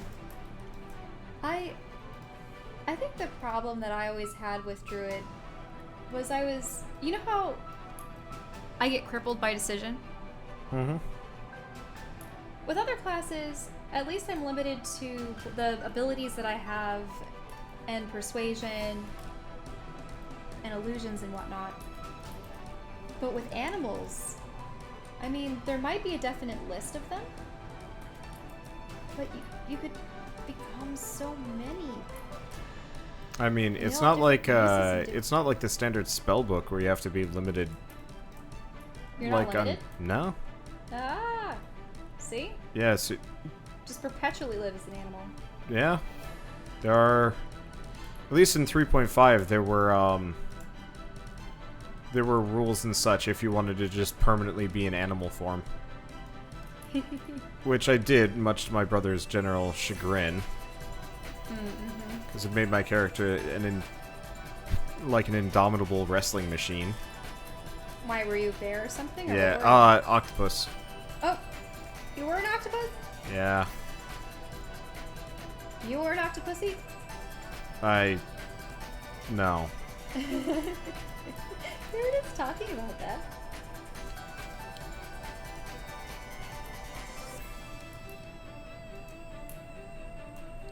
I can't take a joke. Just considering the implications that I was making earlier, I think I'll pass. I can't believe that that's the title of a James Bond film. Yeah, I was surprised too. I thought it was a Austin Powers film. Yeah?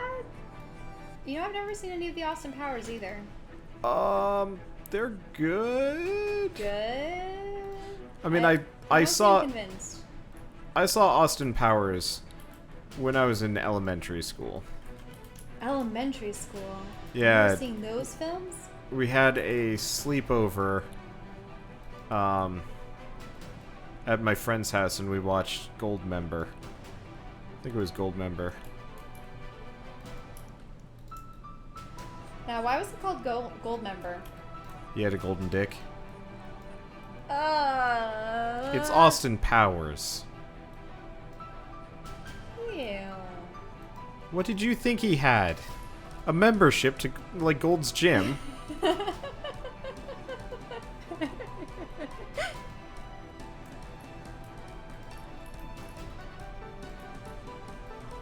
My favorite part, honestly, I don't remember which one it was, but the beginning of one of the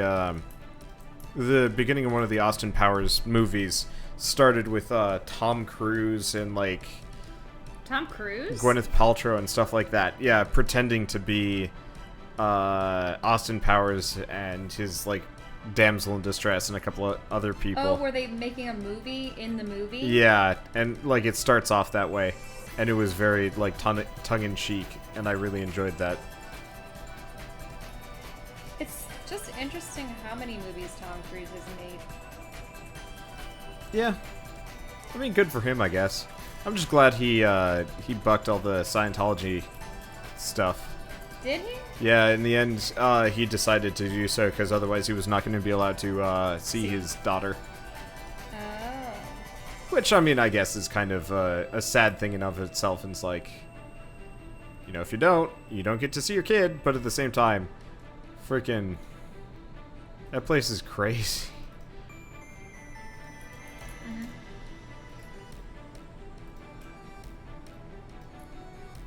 I mean, it doesn't help that the creator of it was, what, a sci-fi author from the 70s? Yeah. And, I mean, the whole thing is kind of ran like a giant pyramid scheme, which is rough in and of itself. Actually, what was also interesting, I was reading up about Star Wars, because I love Star Wars so much, and there were actually a lot of people that identify themselves as Jedi. Yeah. For, like, their census, like, what is your religion? And they say Jediism. They call it Jediism. I would go, there has to be something else to call it pertaining to the Force and whatnot. Yodism. Please, not actually. No, I know. I mean, would they just be practitioners in the sense of upholding the championing of justice the way that Jedi were? I mean, Because obviously they can't really manipulate the Force. there are a lot of, like, kind of Buddhist philosophy things that they were kind of doing with the, like, limiting emotions and stuff like that. Oh, yeah. Like, beyond the whole, like, interstellar ass-kicking business, they did a lot of, you know, meditation and, like, introspection and stuff like that. Mm-hmm.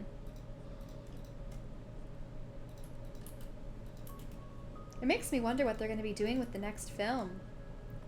Because Luke seems to have gone the way of Darth Treya, where she's like, you know, look at how the light and the dark struggle against each other perpetually. Wouldn't it be better if neither of them existed at all?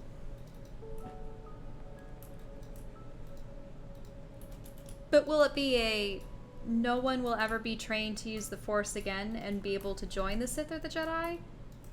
Will he try, like, merging the two philosophies into some kind of weird way? I mean, or is it gonna Grey be... Jedi are 100% like a thing in universe. They're not mentioned that much because wishy-washiness is the antithesis of conflict. Uh-huh. But usually they tend to be quote-unquote good individuals that don't mind using Force choke every once in a while. At least my experience with them in the comic books. Yeah.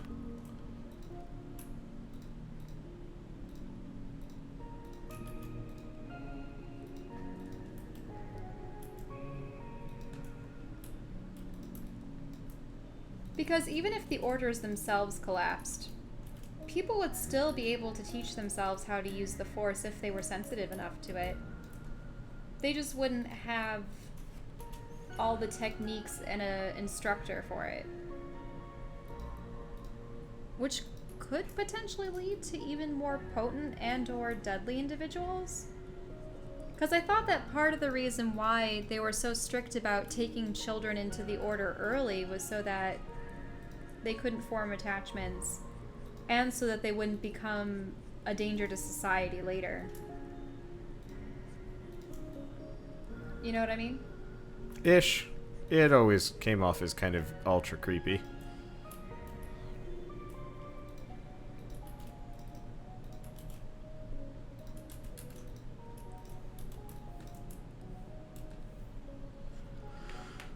Okay. Need to add some blue. I'm getting surprisingly hungry. I guess really I've only had those two, barbecue bun things. I'm really hungry too. Oh, it's okay. I'm just gonna keep forging ahead. Then relax for the night with Persona or something. This bird wants to do Kriya. So I think Bird probably wants a solo night. Oh, that reminds me. At some point you should give me the mist footage so I can put it up on my channel. You keep saying that, but you never remind me when it's convenient. Sorry. You're like, you should send me the mist footage, and we're like in the middle of Regalia, and I'm like, yeah. Sure. I'm down.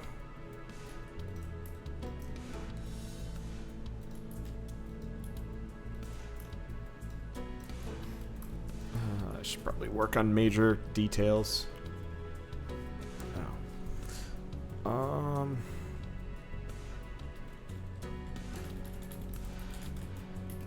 Now, didn't you actually play the Star Wars D&D at one point? Yeah. Oh, yeah. I had quite a lot of, I guess, did I only have one book from it? I might have actually only ever had one book from, might have only ever had one book from the series. I think they had a couple more, but I didn't, like, play, I didn't buy more of them. They had a really cool book that was, like, 300 pages of Star Wars races turned into, D&D classes? Yeah. Or races, yeah. Unfortunately, I never found it again. I was super disappointed because we were like on a trip and I couldn't get it. And I was just like, wait a second. Now they're probably worth $300. Oh yeah, I'm sure. Some of them. I think they've made a new set of I think they've made a new set of books. What I'm so upset For the about, newer though, is version. probably half the alien species that I've memorized from the Star Wars universe are no longer canon. And the thing is, at least from what I've seen of the first film, there are only a couple of races that I recognized. It seems like they had actually created several new concepts for different species, but they didn't bring back many of the fan favorites, if at all. Because, I mean, obviously they have the Wookiees, the Celestins, in the form of Bib, or whatever his name is. Bib Fortuna? No. Bib Fortuna is a Twi'lek. Oh, I heard Bib, so I was like, what? The little Celestine guy was originally with Lando Calrissian in that final Oh, battle. him. I remember him. Neon Nib, whatever. It starts with an N. And then they had Admiral Akbar, so obviously that's Mon Calamari. Yeah, anything that was in the movies, even as like a side thing, is probably safe. Yeah. So Twi'leks are probably fine, as well as Togruta. Nien and Num. Keldor. Yeah. Nien Nub. Yeah, that's him. I was right. Nien Nub. Yeah, Bib was Jabba's goon. Which makes me wonder if they're gonna bring back any Hutts.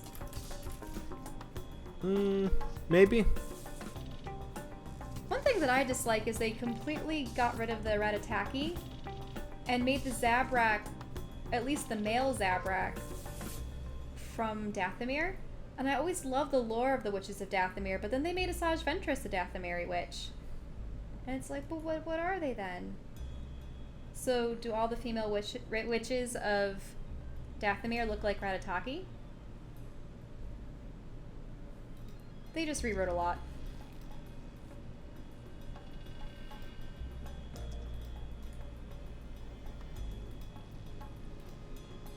Oh, come on. Though supposedly what appears in the video games are considered more canon than what's in the novels and the comic books. They sort of tried to establish a canon hierarchy, with the films being number one. Then the television series. So technically anything that appeared in the Clone Wars, those are considered canon. And Star Wars Rebels. So fortunately, a lot of my favorite expanded universe characters are actually featured in those series. At least from the Clone Wars era, so that'll be good. And I think they have brought back a lot of concepts from the Old Republic, like Darth Revan and Bane and Malak and stuff. They actually have them in visions of the Sith. So who knows? It means that the Old Republic is probably canon to some extent, especially because they've talked about the Mandalorian Wars. Though the fact that they made Mandalore its own planet and with a duchy and stuff, that's kind of weird. I mean, not really. I mean, with the whole Duchess Satine thing. And how she was in love with Obi-Wan and whatnot. Yeah. And died tragically. I think she was supposed to be some kind of reimagined stand-in for Siritachi. Who was another character?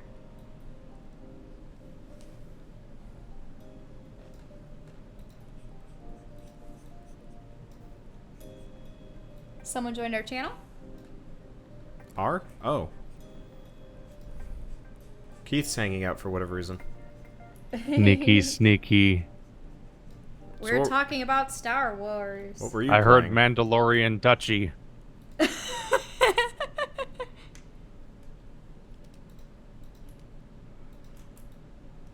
Is that it? You heard it? That's the whole story. Okay. So what were you playing with, I don't remember his name. You've It only took- mentioned him like twice. It took 3 years, but I played Resident Evil 6 with wings. Oh, that was Wings of Redemption? Yeah. And how'd it go? It's funny because it was the first time I've talked to him over voice chat since I lived at my old house. Wow. That's how weirdly long this has been building up. We have weird lives. Yeah. Yeah. I was thinking that earlier today as I was going around in my, like, gamer t-shirt. Like, looking at people at the grocery store being like, I'm a weird dude. Yeah, it was bizarre when we were going to the bank to pick up change for laundry. And the lady that happened to open my bank account there and stuff, she was like, "Oh, hello, this must be your fiance, who's the YouTuber." And, you know, she's all interested in how he's doing it with it and everything. Because it seems like everyone has a son nowadays that wants to be a YouTuber, and she had talked about hers. Yeah, I'm almost afraid to mention my job sometimes because it's one of those jobs that sounds immediately exciting and I don't want to explain it.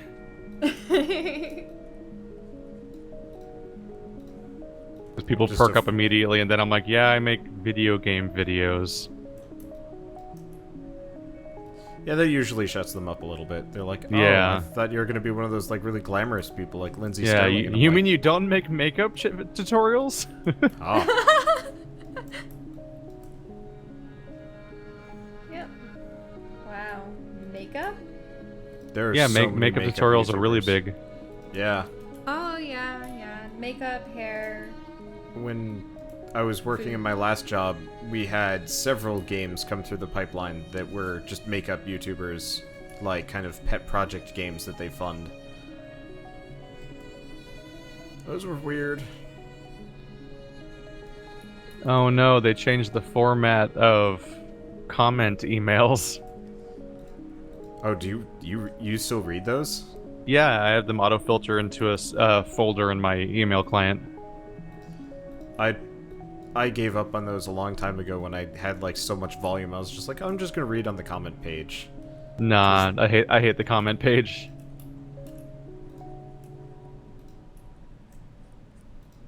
Like Yeah, the comment currently I'm painting Drez. The comment page, like for those who don't know, the comment dashboard is like the equivalent of like seeing a forum thread listing, except there's no such thing as bumping. So like if there's an active conversation, you won't see it unless you scroll all the way down to the part that chronologically is when the first comment was made. Yeah, it's a little assy. And like the comment dashboard's like our only option, because unless we want to specifically look at specific videos to look at their comments, because we both make like 6+ videos per day.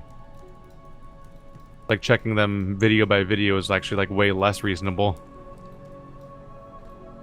So far, just having a notification for every comment's the closest I can come to making sense of all this. I just get too many of those to make it even viable. Well, we can't all be wildly successful international superstars. I don't think I even qualify close as that. I was looking up YouTubers that I like used to idolize, and I'm like, wait a second, I get more views than them. This is Yeah. freaking unnerving. And It's scary because like they were huge when I was starting out, and I'm like, oh shit, is this the future for me? Hey. Yeah, a lot of them are channels that are less effective than they were back in the day. As opposed to something sometimes you've caught up with them and other times they've fallen a bit, or both.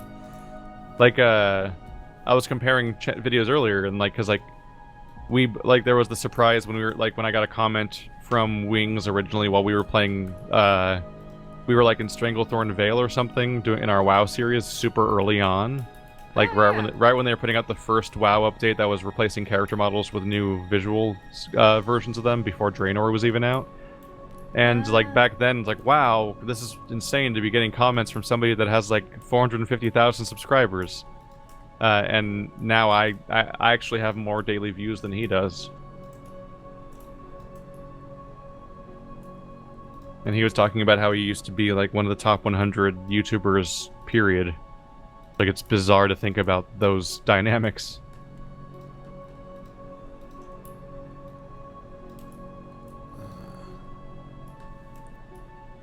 I mean, the first case that happened to me for that was like I watch a channel called Stormdane Productions.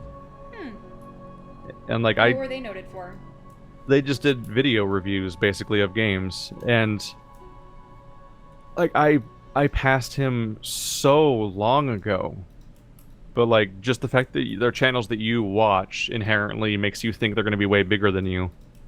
Yep. And like it's like there's a something breaks in your brain of like your understanding of how how the channels work once you start passing them.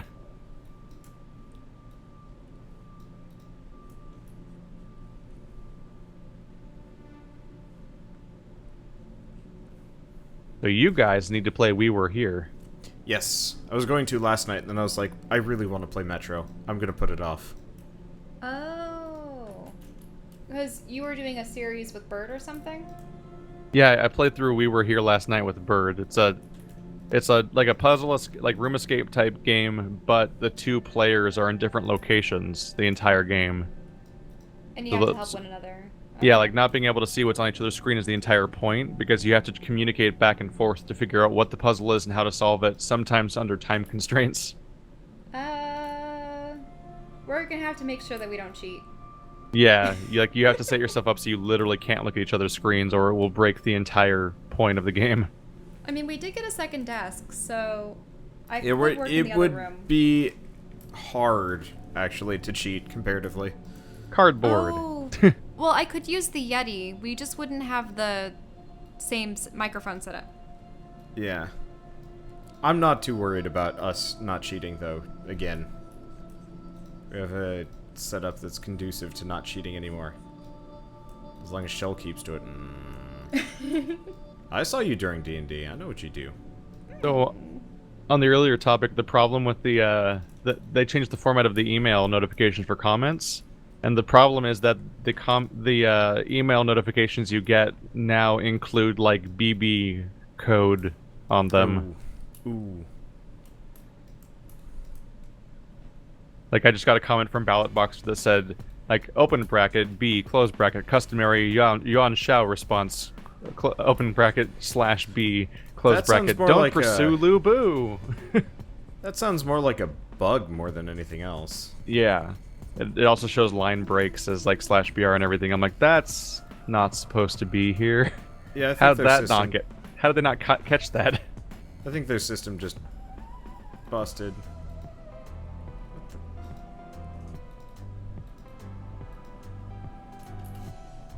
Oh yeah, like someone posted a link and now it's like bracket a href equals like the link class OT anchor.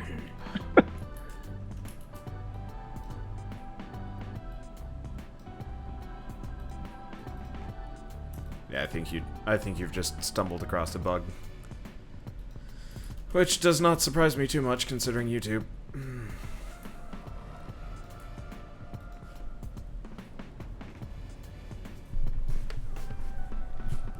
Yeah, as soon as I get more consistent with paintings, I'll probably be able to post to YouTube more often. Maybe even tutorials and stuff.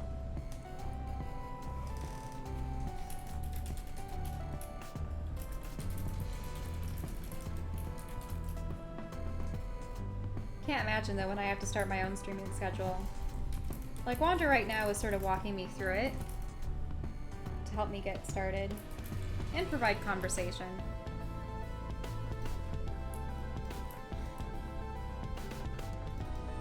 Most artists tend to just paint while there's music playing though. I think that's generally what I do when I'm doing art stream time. Mm-hmm.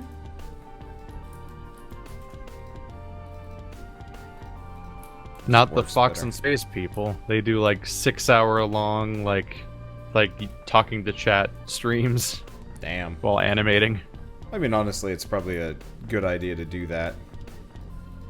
You get a lot more support if you're actually active about it.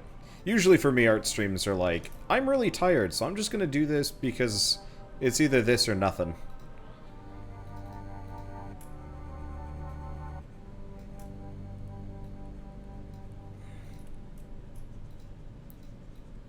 I also generally am not used to talking while doing art, whereas like it's so much easier to talk while playing video games because I've trained myself to do so. Ha. Yeah, I had the realization that it just feels natural to, like, for my Q&A videos to hang out and play a video game while I'm answering all the questions. Yeah. Because that's how I've talked for years.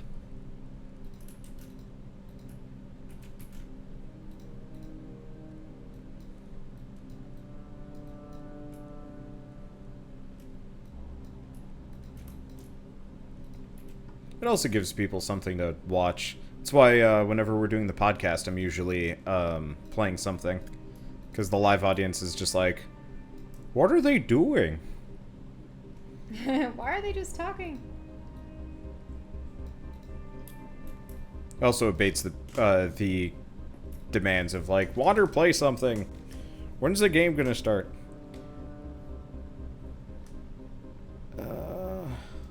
Yeah, that's way too big. Yeah, I found that comments were generally a negative addition to podcasting. Yeah.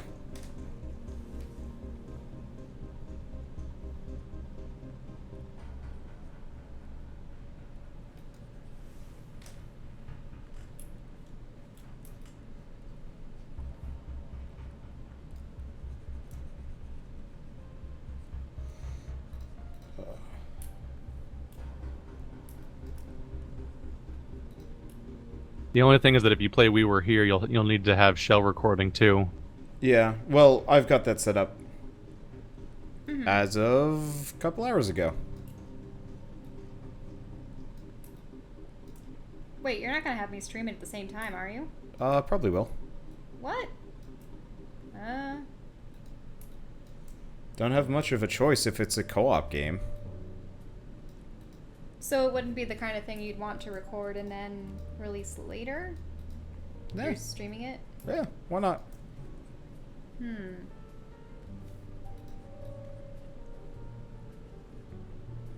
But then you'd be having me streaming on my art channel. Yeah. I mean... I mean, you want to put your mist up, don't you? Yeah. I suppose I can integrate everything.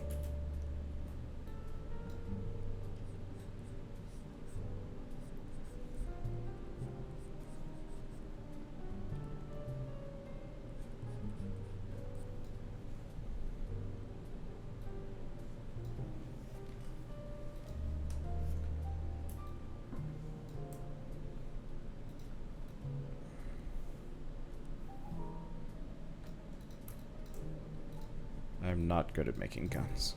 Especially accurate guns.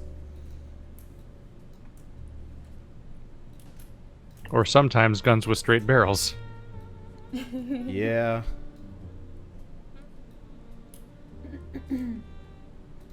So you just prepping videos now? I'm working on my thumbnail for We Were Here. I'm doing an art non-stream. Clearly we should just do what Bird wants and have everybody do a past part 2. A what part 2? Past part 2. It's a Is it a drawing game? yeah, you draw. It's honestly not very good. But Bird was having fun with it. I had the frustration of like when with the goblin topic and stuff like that, of like realizing that like there's extra barriers in place if you want to try to put drawings on a computer. Oh yeah. Yeah, I'm not at all used to using a tablet. Yeah, that would make it harder. Significantly screws with the general flow of like, I'm just gonna draw something, yay! Oh boy. Yeah, it's not so easy. Last time I tried to practice with a tablet was that drawing you guys saw. The From like 2013 or something. No, that would have been 2011. Wait, that was done digitally? Yeah. Oh. From a distance, it looked like it was pencil. Wait, am I thinking of the right one? I don't know.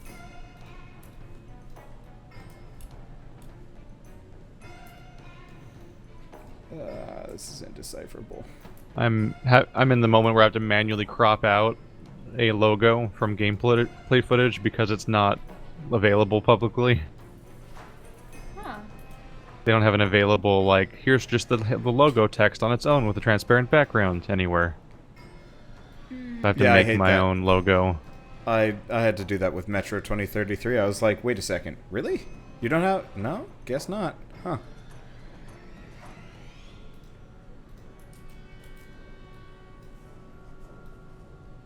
Your choices become manual cropping or just typing the name of the game in a font.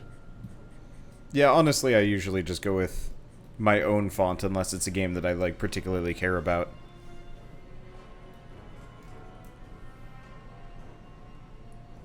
Is that a custom font?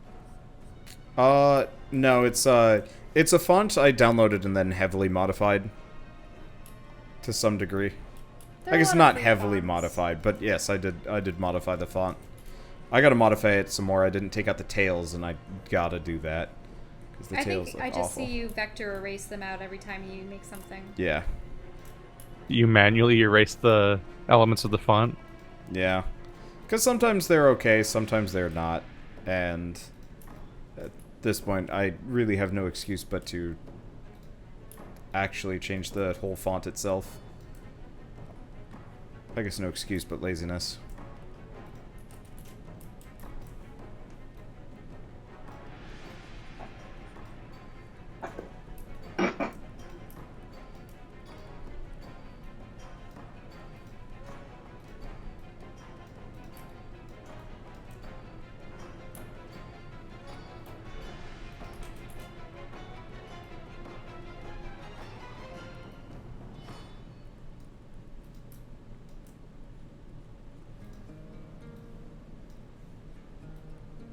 So it is 7:30 here.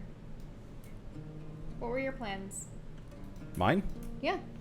I'm gonna finish this piece, I think. And then I'll do game streaming. Tonight's kind of Persona night anyway, so... Yeah, because I'm starting to get hungry. Oh yeah, your normal stream starts in like 20 minutes. Yep. But... I am tired, and tonight's kind of JRPG night, and... I don't know. I just want to get this done, I guess? Mm-hmm.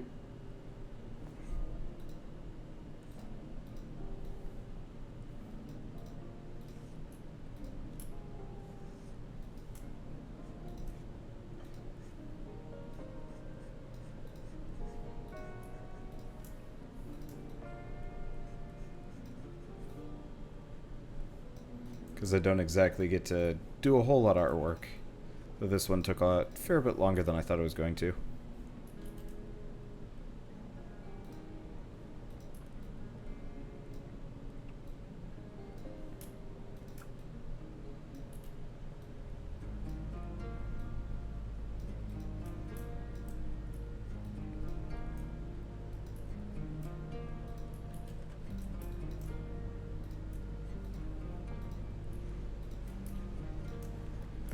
Let's see.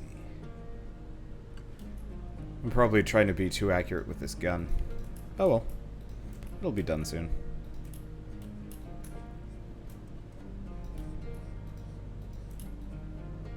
So how is your audience's reaction to your escape room addiction? I guess you've probably already been playing some escape room stuff, so it's not that out of left field. Yeah, I've been in the middle. I've been 9 episodes into the Cube Escape series that I interrupted for this. Now, I mean, I have a dedicated puzzle game slot on my channel. yeah. Mm-hmm.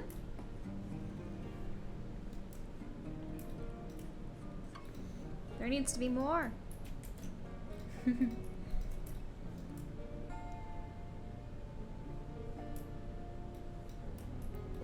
I wonder how many of the first video games on the PC were actually the kind of point and click adventure games. Lots. It was an easy style to do, and Lucas game. It was Lucas Games, right? LucasArts? Maybe there were 2 different Lucas game studios, and one of them did like really good. Did really good adventure games. And were like behind a lot of the greats back in the day, and then they just kind of fizzled because I think they got, like, nabbed by some other company and repurposed into something. Well, it's sort of like how LucasArts is. I remember for the longest time wanting to work for them back when we were in college and dreaming of being concept artists. And then they were bought out by Disney and then it dissolved.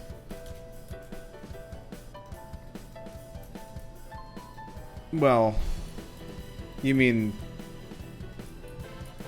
Oh, I guess they were kind of dissolved. A lot of the people were just shuffled into working at the movie studios. Shouldn't Disney have a dedicated game studio though? They don't. They don't? Nope. I mean, they kind of do for like one or two things, but for the most part, they don't. They actually outsource most of it. I think their original studio's dead. Yeah. Right. And There was been the dead company. for a while. There was originally the company that made Pure and Blur. Yeah. They were making a bunch of racing games. Strangely enough. Oh, racing games? Yep. Yeah, I had applied. Was that Iceberg Interactive? No, that was a different company. I had applied for an internship there, but they didn't. They never responded back. Pure and Blur and stuff were literally made by a company called Disney. Oh, weird. Because they had another first-party studio that has been dead for a while. Like they straight up had like Disney games or something. Yeah, it wasn't Disney games. I guess I could go check my job applications and find it. That or you can check under a list of Disney affiliated studios. True.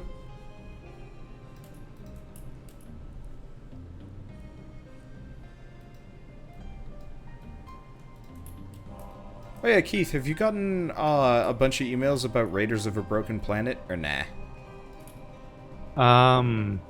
Looks like a Borderlands-like. I don't with, think like, so, multiplayer no. and stuff. Okay. I think I keep getting emails about Exoplanet. Oh.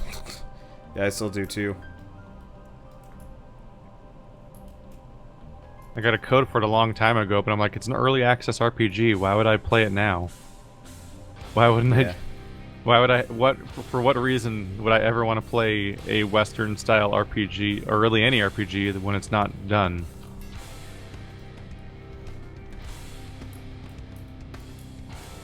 Buy now, and you can get the completely incomplete experience. It can only help your opinion of the game.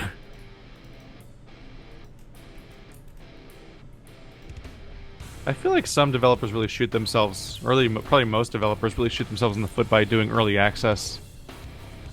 Like, hey, you It's want like to they make give you a people think your negative- game's terrible? Yep. Yeah, negative impression of it off the bat. But I think part of it is some of them might even need the funding from these, early exclusives to keep going.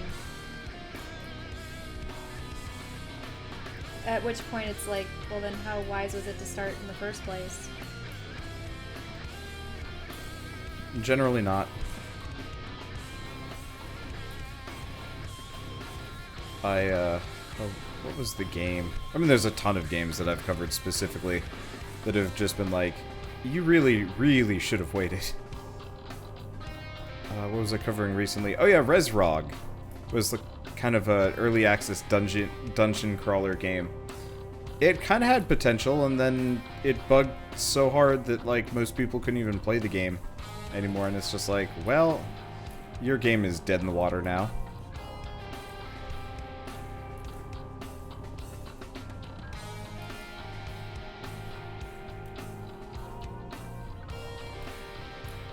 And it took them, I think, a week to patch it.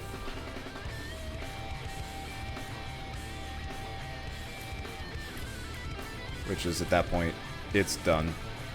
Imagine if No Man's Sky was listed early access. If they had listed No Man's Sky early access, they probably actually would have gotten less shit for it. Hey. I mean, While we're early streaming access together- games constantly get way, often like way too much slack. because they're called early access. No, Like, wow, what a great concept in progress, and then it's like, then the final one, it reaches the 1.0 version, it's like, it's not really that substantially different from the original shitty version.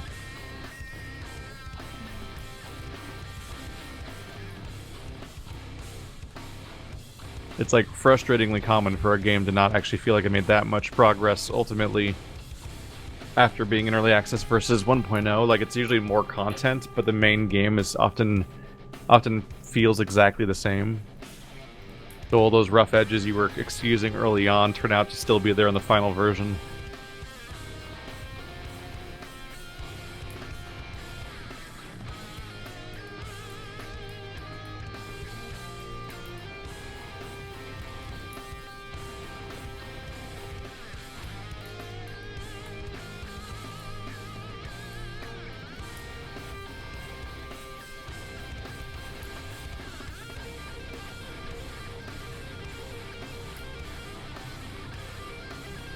Trying to think of which game had that. Oh yeah, Cryptark. I was playing Cryptark yesterday, which is like a roguelike that I played a couple of years ago, and it was great. It was made by the people that made Apollyon, and you know, it was kind of criminally underrated, but you know, it needed some work, so on and so forth. I get to the final level and it crashes, and I'm like, I remember why it stopped playing. The part where it like doesn't work. So I'm like sitting on that footage being like, I'm not sure if this is like good or bad to put this out.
Let's see. It also sounds like the Fortnite people might not be handing out press copies. That's always encouraging. Yeah, I'm a little bit worried about that. Their like reasoning was weird. They're like, we're not sure if we want to like overload people. And it's like, what does that even mean? Overload. It means we're just saying words. We said we're going to do a thing, and then there's a part where you're supposed to excuse the thing you're doing, so we just said words, like it would take twice as much effort to animate female characters. What game was that from again? Assassin's Creed. Right. We can't have female characters because it would take twice as much work to animate them. I'm like, that's not how that works.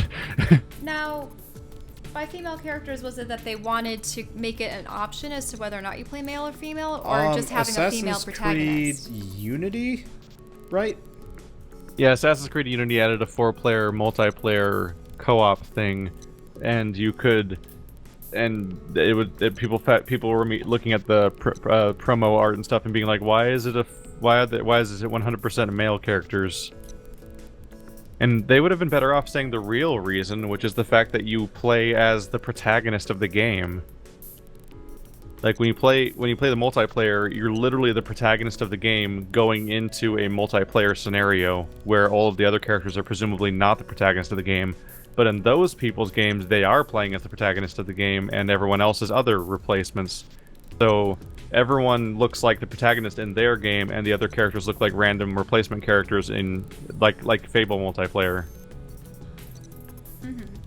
So like, that's the real reason why everyone's male in that game, is because you're all playing as Arno, the protagonist of that game, and so everyone else, like, no matter what, if they kept to that scenario, no one would be playing as females. But I guess you could have technically made the randomly generated or whatever replacement characters of the other players be female, but you would always be male no matter what, regardless. Because it was just the protagonist of that game going on a multi-assassin mission. But instead of giving a vaguely reasonable explanation, they were like, women would take too much work to animate, even though we already put out a game that has a female protagonist in our series. Because there was already Assassin's Creed 3 Liberation, where you play as a black woman during, like, slave liberation times. Well, and the other thing, too, is everyone has a male and a female ancestor. So it's possible that he could be seeing a memory from a female ancestor. Yeah, but that game Unless the assassin was still gene is only passed along down the male line. that game was long ago set in stone with as being a story with a male protagonist and stuff. Yeah. Like they're not gonna suddenly change that late into production. And the very next game, they did exactly that, which is that your character is witnessing the genetic memories of two like brother and sister group, and so you can switch between a male and female character. Huh. But they did exactly your idea with their next game, which was the last one they put out before it's stopping for a few years. Hmm.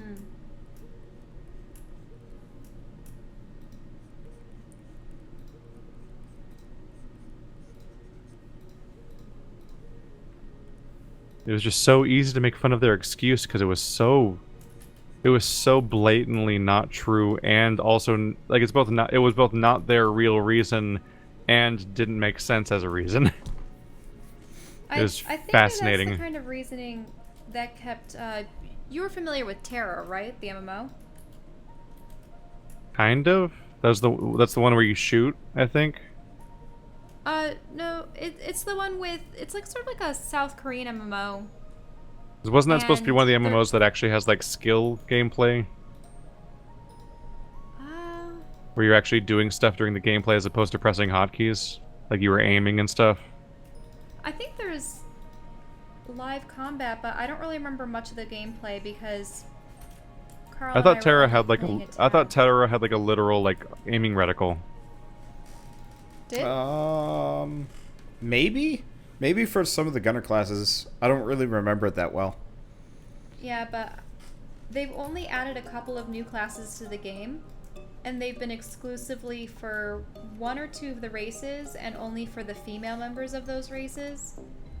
And they try to write it into the lore that, you know, only females of this particular race can actually use this particular weapon and become this class.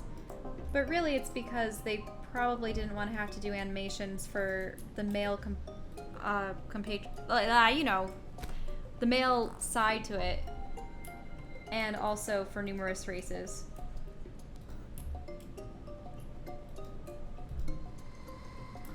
I'm getting really hungry.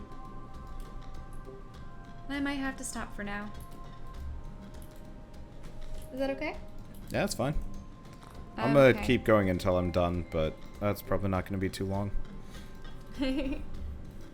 Yeah, because unfortunately I cannot paint very well on an empty stomach. But I got a lot of progress done. Still a long way to go, though. Alright, well, I'll be leaving for now. And I suppose Wander will be continuing your stream for your vectors until you decide to... What game are you playing? Don't know. Probably Persona. Probably Persona. Maybe Alright. Metro? I don't know. I still need to get the episodes out for Metro. I still need to edit Dark Souls. Okay, well, thanks for stopping in.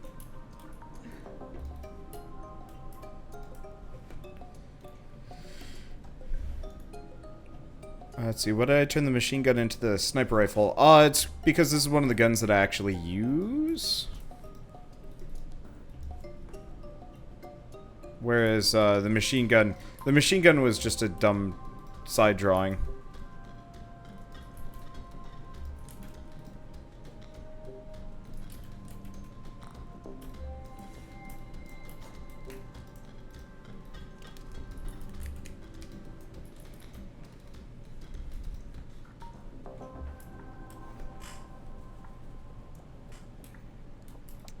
Well, see. I'm about done with trying to salvage a thumbnail out of a game that has basically no thumbnail assets. The one you did with Bird? Yeah.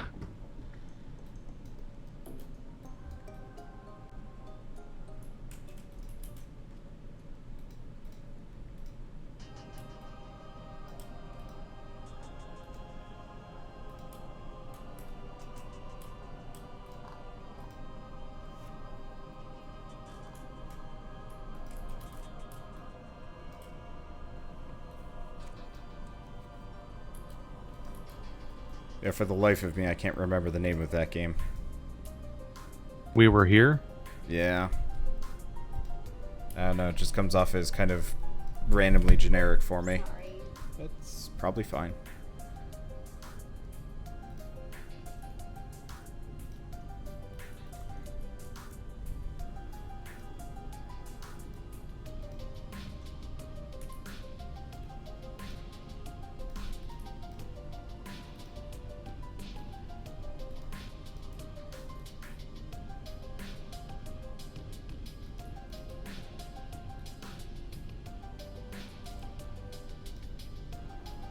Why were you guys in Discord? What?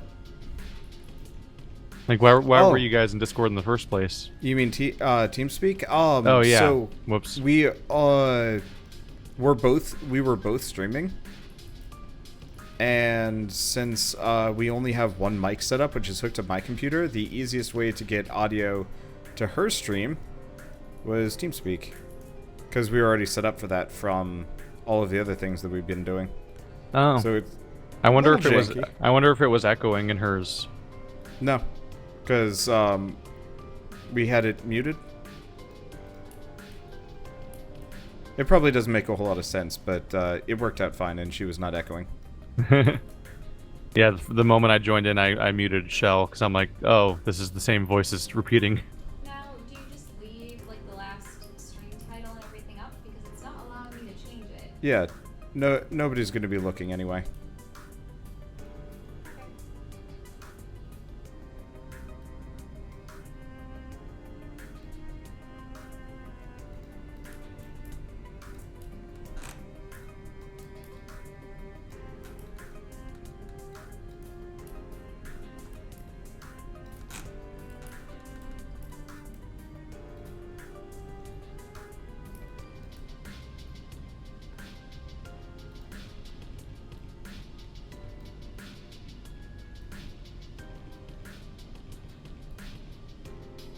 Wait, you weren't running the music off of my computer, were you? No? I didn't do this.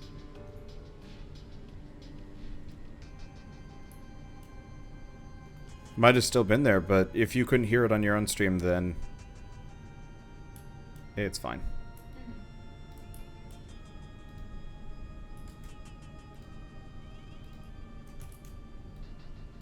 So is it still like oven temperatures outside?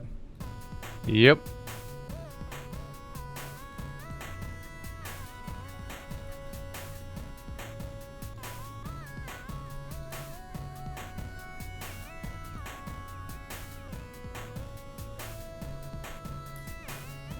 That's rough.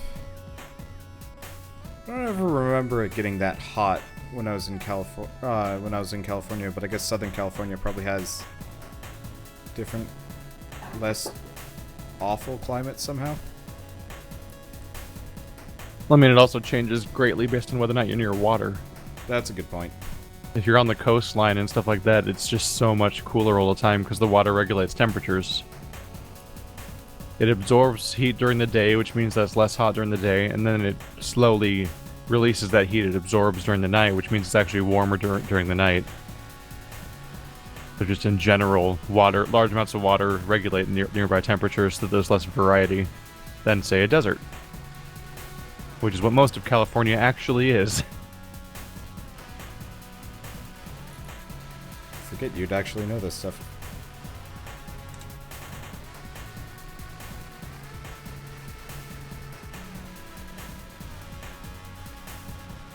Unfortunately, I never took any kind of meteorology anything. in school. Moving was like, oh, hey, you don't know this. Well, oh well.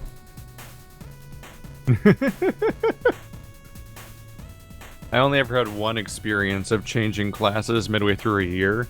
And yeah, it's just like, they just kind of accept the idea like you're not on the same page as everyone, and they just move on. Yeah. I had my science teacher in 6th grade fail me because I showed up 2 weeks before the end of the school year, and I hadn't turned in any assignments because he had assigned nothing. And he's like, well, I don't have anything to grade, so I guess he gets an F. Because he didn't even, like, think, oh, wait, this kid's new. I guess he wouldn't have any assignments. What a piece of shit. Yeah. Luckily it was 6th grade, so, like, nobody cared. He didn't even, like, make up an assignment or something. Like, he's just No. like, well, this guy gets screwed by the system. Turns out some children are left behind. Yeah, this school was so, like, screwed by that system. He actually said that I had to come in for summer school, and my mother was like, no, you don't. It's 6th grade. No one has to go to summer school for 6th grade. We had kids that had to go to summer school in 6th grade for gym. Too many people skipped it, so they're like, well, I guess you gotta do gym. And I was like, what? I only ever did summer school once, and it was because, oh, I know. Did I have to do it twice? No, what happened is I tried to take a class early during summer school to get it out of the way so I wouldn't have to deal with it later. And I was like, I know. did it work? Well, what happened is they had a specific... So my idea was that I hated doing PE during high school.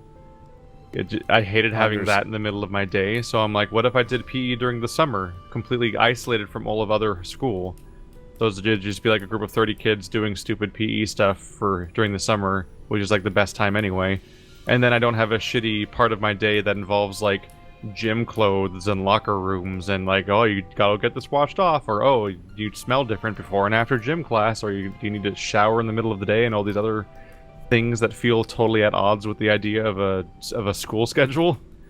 But they had this really convoluted system where they would do one semester. They'd have 1 year where you would take a semester of health and then a semester of PE, or vice versa, and then the next year you would take a semester of economy and a semester of PE. So the first 2 years you had a full year of PE, then your third and fourth years of school you had a half year of PE and a half year of econ or health. So my idea is I had to get the whole slot out of my way, so I took health and PE during the summer. The way they had it is that you could take different classes for like, I want to say it was only like 2 or 3 weeks or something at a time, and then that would count as the semester. I took health and PE, and then they changed that year how that system worked for everybody, so that now it was a full year of PE and a full year that was split between health and econ. So for the rest of high school, my schedule was weirdly out of order and screwed up. At least they didn't force you to retake gym. Nah, it led to a situation where, as a senior, I was the only senior in my entire class taking PE, because everybody else had taken a full year the previous year, but I still had to get my PE credit, because fucking that's part of graduating somehow, because school is really stupid. So I was I was a senior. I was a senior taking PE among a class of juniors, and then when the PE was out of the way, I then went on to I went from like an eight period schedule to a 5 period schedule essentially, and just started leaving early. That works. Yeah, like I actually had to do the same thing with the gym. They added originally only had to do gym for the first 2 years, and then they added more. So you had to take so the way you get out of it was by like taking a sport. So I was on the track team, and the shot put team specifically shot up by like, I'm gonna say 300%, because everybody treated it as the screw off sport, because who cares about track and field? Oh, which one of these doesn't require running? Oh, shot put. Okay. I was kind of pissed at my coach because I was the shot put captain at the time, and he's like, well, I guess you got to teach him. And I'm like, this is stupid. All of them? Yeah. All these people that don't care about the thing that's happening. Yep. So I just went off and did discus, and he's like, "Why are the shot putters so bad?" And I'm like, "I'm not teaching them all." So I think what ultimately happened my senior year is that because of the weird mix-up, I think I then had a senior year where in the first semester I was taking econ and PE simultaneously, which is part of why I had a super long 8-hour schedule. And then I was also a TA in the middle of the day because they had to figure out what to do with this slot in the middle of my day. But then eventually PE and health were both over, and then my schedule was over, and the TA slot was moved to a different time of the day. So basically, like, I had nothing to do at some point, and they couldn't let me leave that early, even though I had no more classes. So that what they would have me do is I would actually end up. I was supposed to tutor two girls in I think it was Algebra 2 or Geometry, and it's really frustrating having like a mandatory tutoring period that's dedicated to people that don't actually really care about the thing that I'm supposed to be tutoring them in. And it was really frustrating is that I thought that they would bring me like what they were stuck on or questions and stuff like that. The reality was that they would show up to those meetings with no homework done at all, and they would just start doing their homework with me. And I would just be sitting there in a room waiting for them to do their homework so that we could get to the parts that they don't understand or something. And it was like, it was so stupid, and it was so weird to be like a weird, like almost like mandatory employee of a school for a bit. I had to do that with Spanish. I just brought a book. Our school system's so weirdly pointlessly convoluted with all of its weird little requirements. It's weird that I could be like all loaded up with all these like AP credits and an honor student and all these other things, but then essentially be in like a weird like remedial situation where like they have to figure out what to do with me.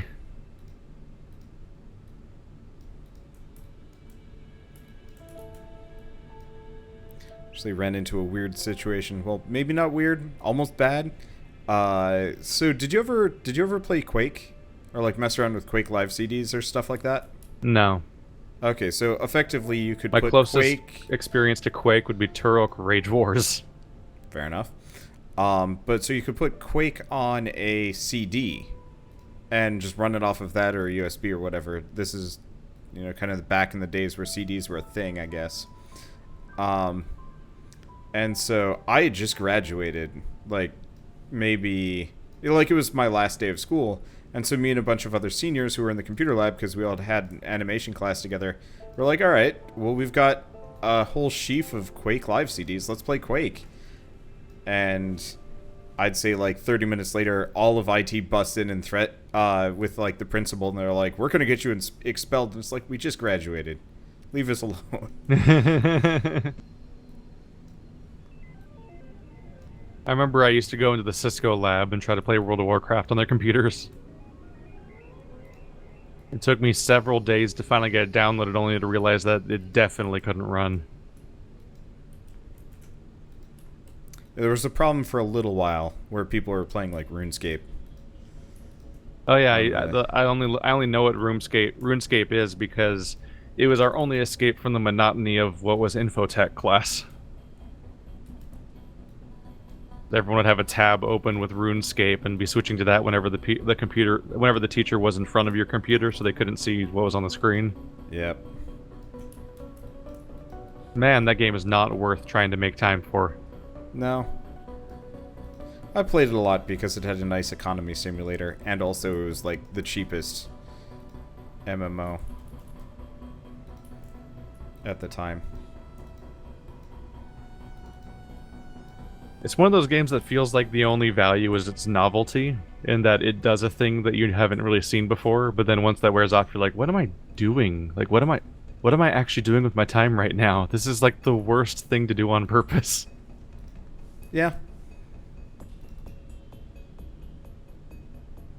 It's like one of those experiences when you realize that you're knee-deep in Skinner box, then you look around and like, wait, what are the actual actions I'm doing in sequence on a daily basis? Oh god, what have I done? How did we come to this?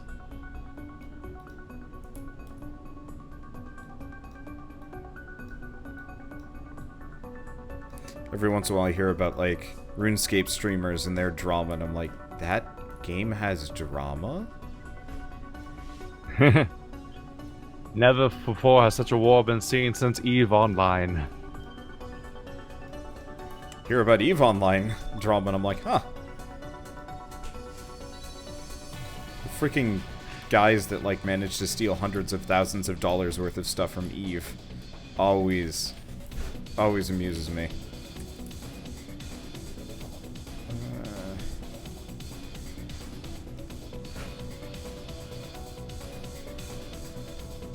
Trying to draw a character with proper trigger discipline. Not worth it. Are you saying that your audience may be triggered? Honestly, anybody that yells at me about, like, that's not proper trigger discipline, not worth listening to, probably. That's not proper commenter discipline.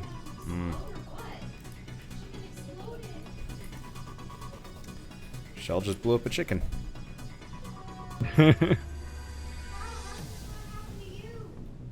Magic. How long did you have it running for? I was only gonna have her. It only was in there for like. Oh, you mean like a food chicken? Yeah. And then it blew up. Is it because I put it on a plate? Oh damn, Tales of Escape actually broke 1,000 views. I think my first episode got, like, Ow! 2 or 3... What? What? The worst thing happened with the beginning of that word. Oh, did it, like, do the voice crackle? It did a horror? ksh. Ouch. No, that was me.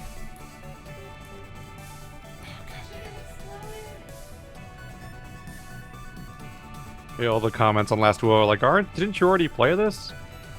Yeah. I don't think I ever actually put up that first video. That makes the comments on your video about you already playing it before more confusing. Yeah. Audience commonalities are funny.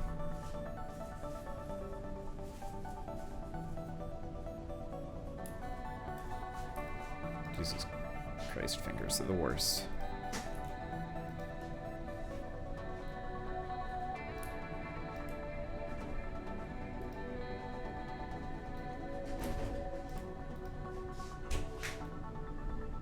I don't know if you saw that screenshot I put up of you and Bird doing PvP where I did a split screen.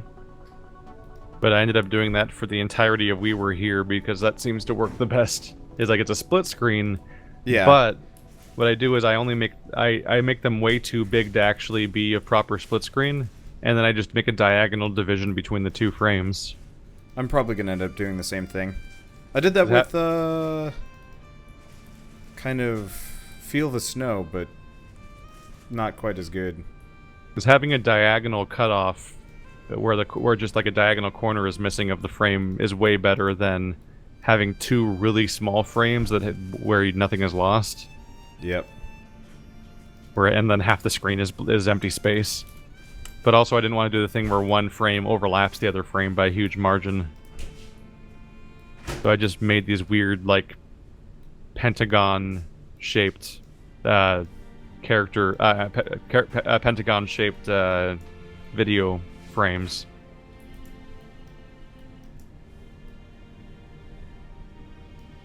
I came up with the frame style because of I was editing Dark Souls 3, and there's just a part where you and Bird are both in your own separate worlds in the same room at the same time fighting PvP invaders, and it's just a bizarre moment. And I'm like, how do I cut back and forth between these? Aha, I don't. That was a fun moment. We need to get Bird to actually get Bloodborne. Though I get the distinct feeling we probably won't have similar experiences. I also did a split screen in the next episode because Bird and I have a verbal agreement about where we're going to go next, but don't really clarify on which way we're going to use to go there, and one of us was wrong about how to actually get there. So we say we're going to go the same way, then it cuts to split screen as we both go in completely opposite directions, and we keep saying things to each other under the assumption that we're both going the same way, even after we've already left, and it takes us a shockingly long time to realize we've gone two different paths and what's happening. go up. There's all these moments where we're talking about the direction we're going with, and being like, yeah, they that thing, and like, no, the thing we're making doesn't make sense, but we're saying yes for some reason. Probably gonna be it's probably gonna be what happens when we do that Halo series.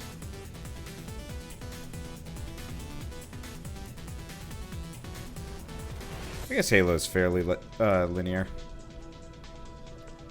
Yeah, Halo is usually pretty straightforward paths where just from time to time it's a big blob open area where you can use vehicles. I guess really the problem would be is if we play ODST. Yeah, but once someone starts the next mission, then everyone goes into it, I think. Yeah, no, that's true. I just remember trying to do ODST with Chelle, and it's just like, okay, so where's the next mission? I'm gonna go over here, and then we both ended up in separate firefights and dying, and it's like, oh.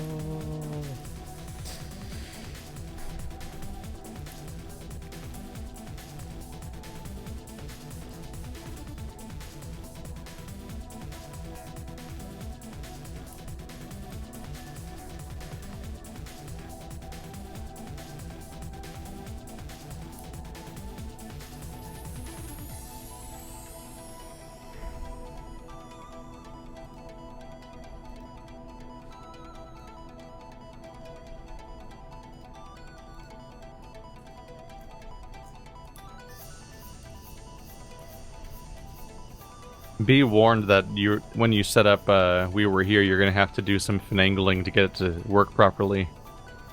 Okay. There's an annoying issue where it really, really wants you to use the in-game voice chat. Yeah. And it, like, trying to get your... I think Bird and I both set our voices to be playing out of some sort of thing that wouldn't work, basically. Yeah. But it took some effort to figure out how to make it work, because even setting some stuff to things, even setting it to some things that shouldn't have ever worked still worked somehow. So it's on by default and you can't turn it off, and all you can do is try to, like, even setting it to volume 0 doesn't turn it off for some reason. And we had to keep setting our input device to different things until one of them finally didn't play back voices, because even ones that shouldn't play back voices somehow were. It was very stubborn. Did we tell you we had that problem with Tuikiden?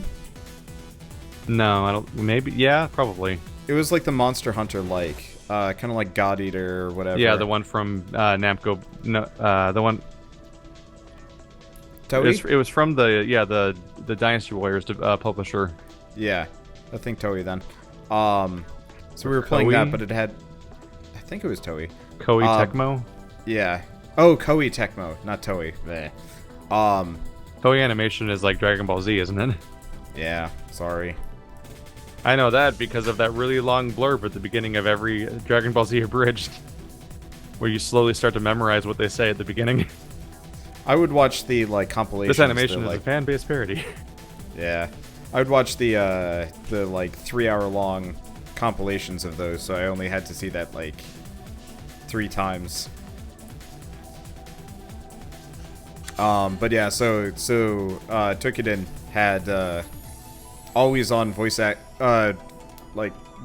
voice communication, so we started doing multiplayer after an hour of futzing, and then it's just like, oh, I'm gonna have to just listen to two birds now, because the in-game voice the voice chat was so bad it wasn't even worth listening to. We returned that game quick.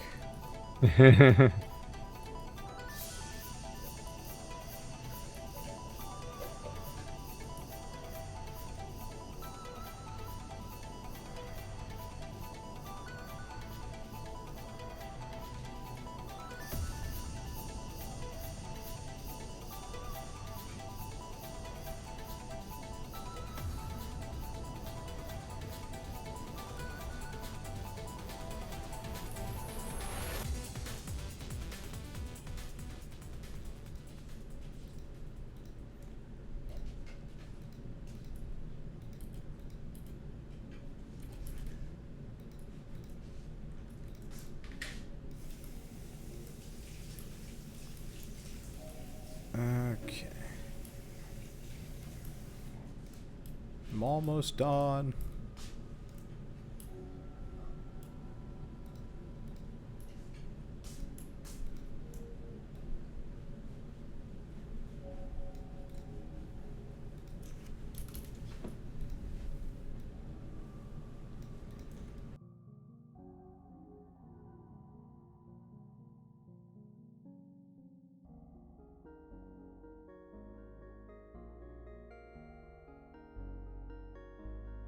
a stark difference between We Were Here and like Last Will and stuff like that is that like the We Were Here puzzles are super well made and cooperative, and they're inherently cooperative because of asymmetrical information. Like Bird and I were at some point just kind of taken aback by the fact that we were actually playing a good one.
Oh, chat seems to be freaking out about my voice freaking out. I guess something's going wrong on your end. And you seem to be gone because your stream's not moving.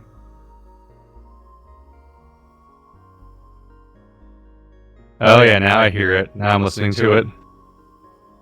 I think Wander's gone. And my voice is from hell.